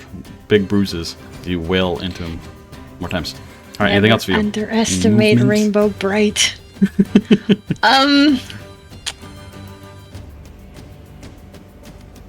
No. Okay. Because she Then- can still reach the other one behind there for what she wants to do once Yep, she's you can got still see. control of this. Yeah. Is our elbow over there? Yep. All right. It is now Cora's turn, who is not liking Euan being so damn close. Nope. And she needs to make another strength saving throw. The strength saving throw, okay. As these vines and once again stretch out from his wings and wrap around her. Alright, so this is just going to be yet again another straight roll. Ooh, that's a do 19. it. This time, as the vines kind of wrap around, you just see her kind of flex her muscles there, and the electricity kind of gathers and just bursts the vines, not making purchase there. She kind of exhales a big sigh of relief, not being stuck here for a moment. She is going to... yeah, she's going to... Ooh. Not disengage as a bonus action. She can Misty Step again, but then that takes her spell for the turn. Ooh. Hey, welcome to a barbarian that likes to bully maidens. Yeah, even the ones that are flying. All right, with that, she is going to kind of look towards you, Euan. And yes, I need you to make a wisdom saving throw for me. No, that's not good. Oh man, 20 20. Dirty 20 still. So she kind of, after just releasing this spark of energy, kind of turns to you with wild, crazy, electrifying eyes, and she just says, "Drop," pointing to the ground. And the words kind of resonate with your ears as you just kind of wince for a moment, but then still feeling your inner self, your Elandris glowing bright, you resist the command and do not drop. At that point, she yet again curses underneath her breath. Not Has she started having crying yet? Not yet, but it's close. All right, in that case, that was her spell, so no Misty Step for her either. She's still going to try to flee from you, but you were going to get an opportunity attack. That's a 21 to hit. 21 definitely hits. Go ahead and roll damage for that. For another 11 points of damage. She's very low. Alright, but she does flee. She has 60 feet of movement due to the fly spell. So she's just going to GTFO. Well over here. And yeah, try to get as far. Actually, no, that's closer towards you. She's actually going to go. She was right there. She's going to just try to get to like the other side of the arena here. All the way over there. Why aren't you letting me move? There. There we go. Alright, I believe that is her turn, though. Because, yeah, that's bonus action movement and action as a command. Yep, okay, that is her turn. So we are going to then move down to Maldorwen. Alright, perfect. So, I'm gonna dash to the right and up the stairs. Okay. Oh, I can't move. I'm like gonna leave my rapier like there and grab my crossbow as I run to the right.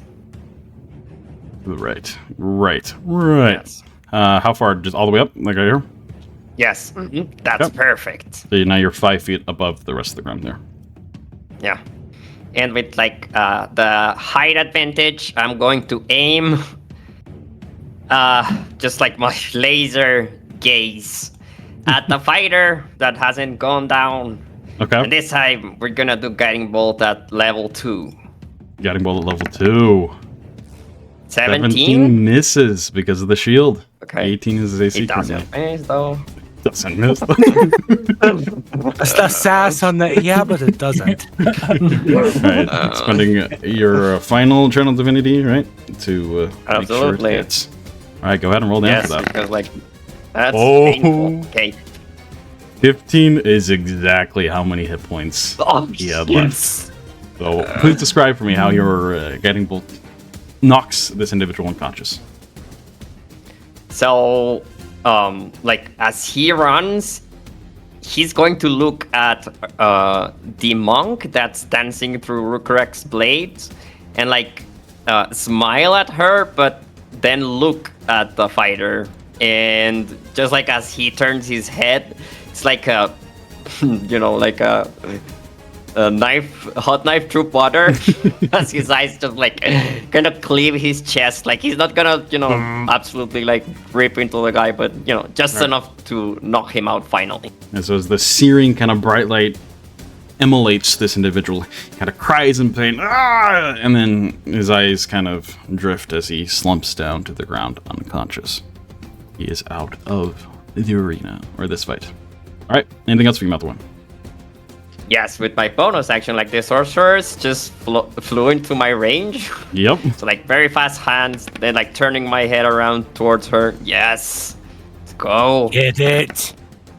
13. Gosh! And that drops her. Oh my god, yes. Yeah. Clean And up like, on aisle 11 and 12. Thank you, Maldorwen. like I think he's just gonna jump and like raise his crossbow to the air and cheer as he the crowd drops does cheer both as well. of them. You watch as her limp body kind of falls to the ground. You do see one of the clerics cast a feather fall. I can cast feather fall on her. Drifts. Okay, like you I both will do that like double feather fall. Fall super slowly down to the ground. Okay. Yeah, perfect. And that's my turn. All right. Like I'm just gonna yell from atop there, like, Motley Hue! As some of the crowd also calls out the Motley Hue. All right. With that, it is now the monk's turn. Who kind of looks to her falling companion over there, looks back behind her at the fighter who also just fell, and just kind of shakes her head and curses under her breath before whipping around and just lashing into Rhukkarrak there. The first attack here is going to be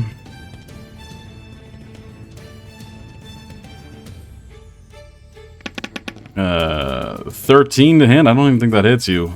Nope. I'm All class right. 17. But that she's just going to then use. Where did she go? Yeah, she is going to not look great, and she's just going to go in for a flurry of blows against you, Rhukkarrak. 2 more attacks here. Oh my gosh, only an 8. Doesn't even hit.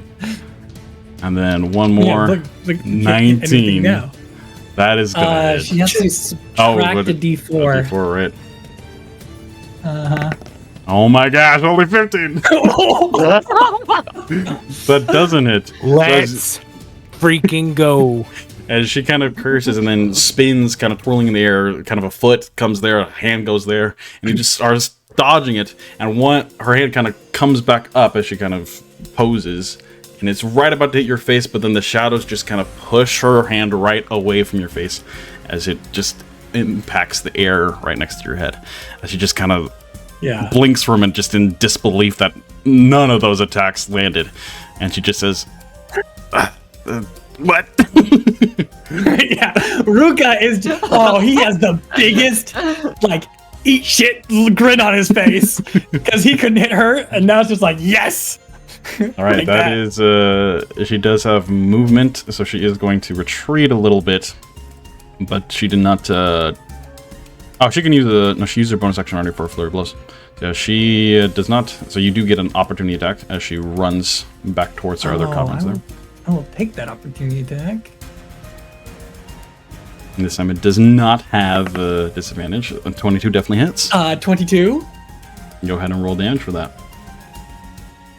Okay. Get shanked. And because I hit, I get advantage on my next attack against her. Hopefully I can get over there. Yeah. That's Roll only 3 that's only damage, 3. then roll the d6 for the fire as well. Oh, yes. I forgot about that. Ooh, no, full 6. Oh. Very nice. Okay. Yep. All right, that is her turn. Next up is Zarel's turn, who kind of looks towards her and just kind of shakes his head. A little bit of a defeated look on his head as he just kind of looks towards her. They kind of make eye contact there. And looking at all of you still up, he's going to get a little bit of a smirk on his head and just kind of shake. You can almost tell that they're conversing just with like some gestures there. But it doesn't look like he wants to be quite done with the fight yet. As he comes over here and steps back. And then you watch as he pulls out of the air 2 motes of flame and kind of coalesces them together. And just a wild smile kind of caresses his face as he then comes the fireball. throws the fireball. So that is going to be a 20-foot sphere, hitting probably all three of you. Oh, this is how it feels? Oh my god. So let's see. He's not going to hit his own ally there, but yeah, centering right there, which is going to hit all three of you. So I need all of you to make dexterity saving throws for me.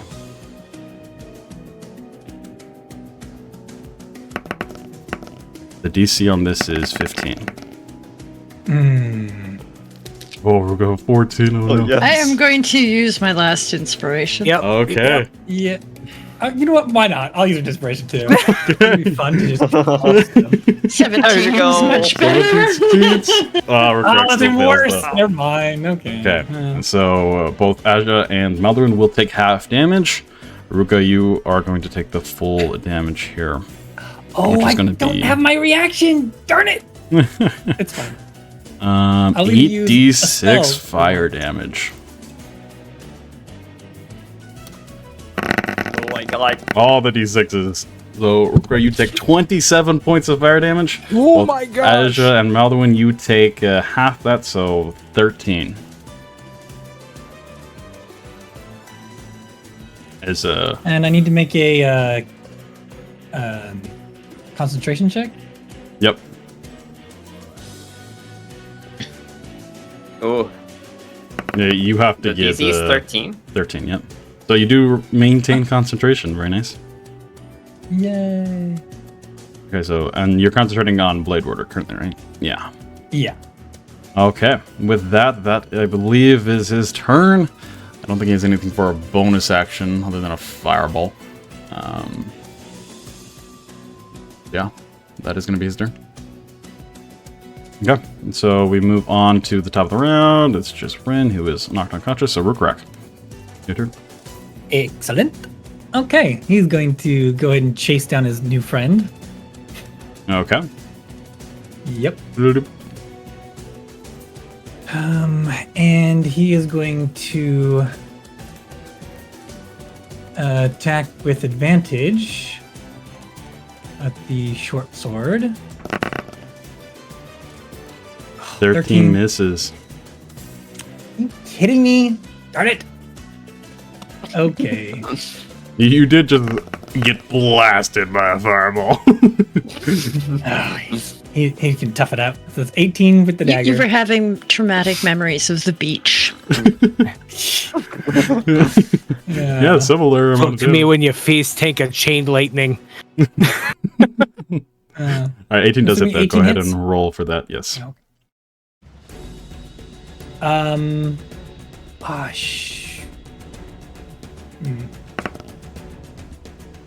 Oh, that's Hey, full damage. 6 damage. Oh, she's looking rough too. All right. Darn it. Anything else for you, Rhukka? No. I guess I could have foregone one of my attacks to get my frostiness back. But that's fine. Okay. With that, Euan, it is your turn. Oh, you let me try this once. Let's see if the DM will be kind and let me do this again. I am going to dash over behind what's his face over there. The Zarel or the monk? No, the captain. Alara. Okay. So yeah, Nope. Yeah. You won't be able to because you have 40. Right. You're dashing though, right? So Correct. So the question is, can I meteor strike again? And just fly over top of the captain, put the halberd down, and drop. Oh man. Yeah, I'll allow that, but because this is a dash, you do not have attack action to make the attack, so you are simply just dropping and hoping gravity will be your saving grace here. Yeah, pretty much. I will say you will roll at disadvantage because, yet again, you're not actually aiming the attack. You have to rush with most of your movement to get over there. No, understood. Understood. And so disadvantage, Let's go. and then I yeah. just clicked to roll with disadvantage. Anything else you wanted me to add or that's take away good. from that? 'Cause it's gonna be the only thing I was going to add, just you are going to take some bludgeoning damage, impacting the ground with that much ferocity. Actually, you know what? Let's heroic inspiration that. Okay. Just for fun. So go ahead and re-roll. Reroll the full disadvantage or just one more die? I think it's just full disadvantage again. I think it's just re-roll the check. I believe I might be wrong on that. It's going to be a 17 to hit. 17 does beat the AC. Yeah, go ahead and roll damage for that. I'm not going to give you any bonuses because it again was an attack, but I'll give you your that's damage. right. 13 is 13 still a points lot. of damage as I This just is the- drop out of the sky. First point of damage that this individual has taken. Being a little bit of a coward, but you quickly dash over there, the wind kind of rustling through your bark skin, and you just drop and cleave this individual with the halberd. It does 13 is no damage to be scoff at. That's actually almost max. Yeah, as he kind of staggers back from that, almost falling prone, due to just the damage therein and just the blunt ferocity of it, and just kind of, what the hell? Well, okay, that is gonna be Just as Euan gets his footing back and everything, it's that deep growl of a roaring, smelting furnace just kind of emanating from him, and then however much damage I take as well. Okay, so you had a full 80 feet, and so you only really needed to drop the 10 feet to make the difference there, so we're just going to do 1d6. Right. So 5 points reduced to 2. A little bit of That's a fair trade. yeah. Alright, that is your turn, though. We then move on to... Yeah, your moss is like a cushion now. Right? just springing, boing. I drop and I just have fall leaves fall from my quills. So that's awesome. Alright, Asja, it is your turn. All right. Well, 10, 20, 30. Asja's just gonna run straight forward. Okay. Swing.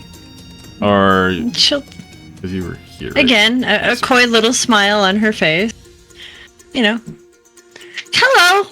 And we'll just do 3 attacks in a row, and then I'll roll the damage afterwards. Hello, my name is Asja. Smack. Never mind, I missed with that first one. That was a 10. Yeah, that does not hit. No. 17 will hit, though. 17.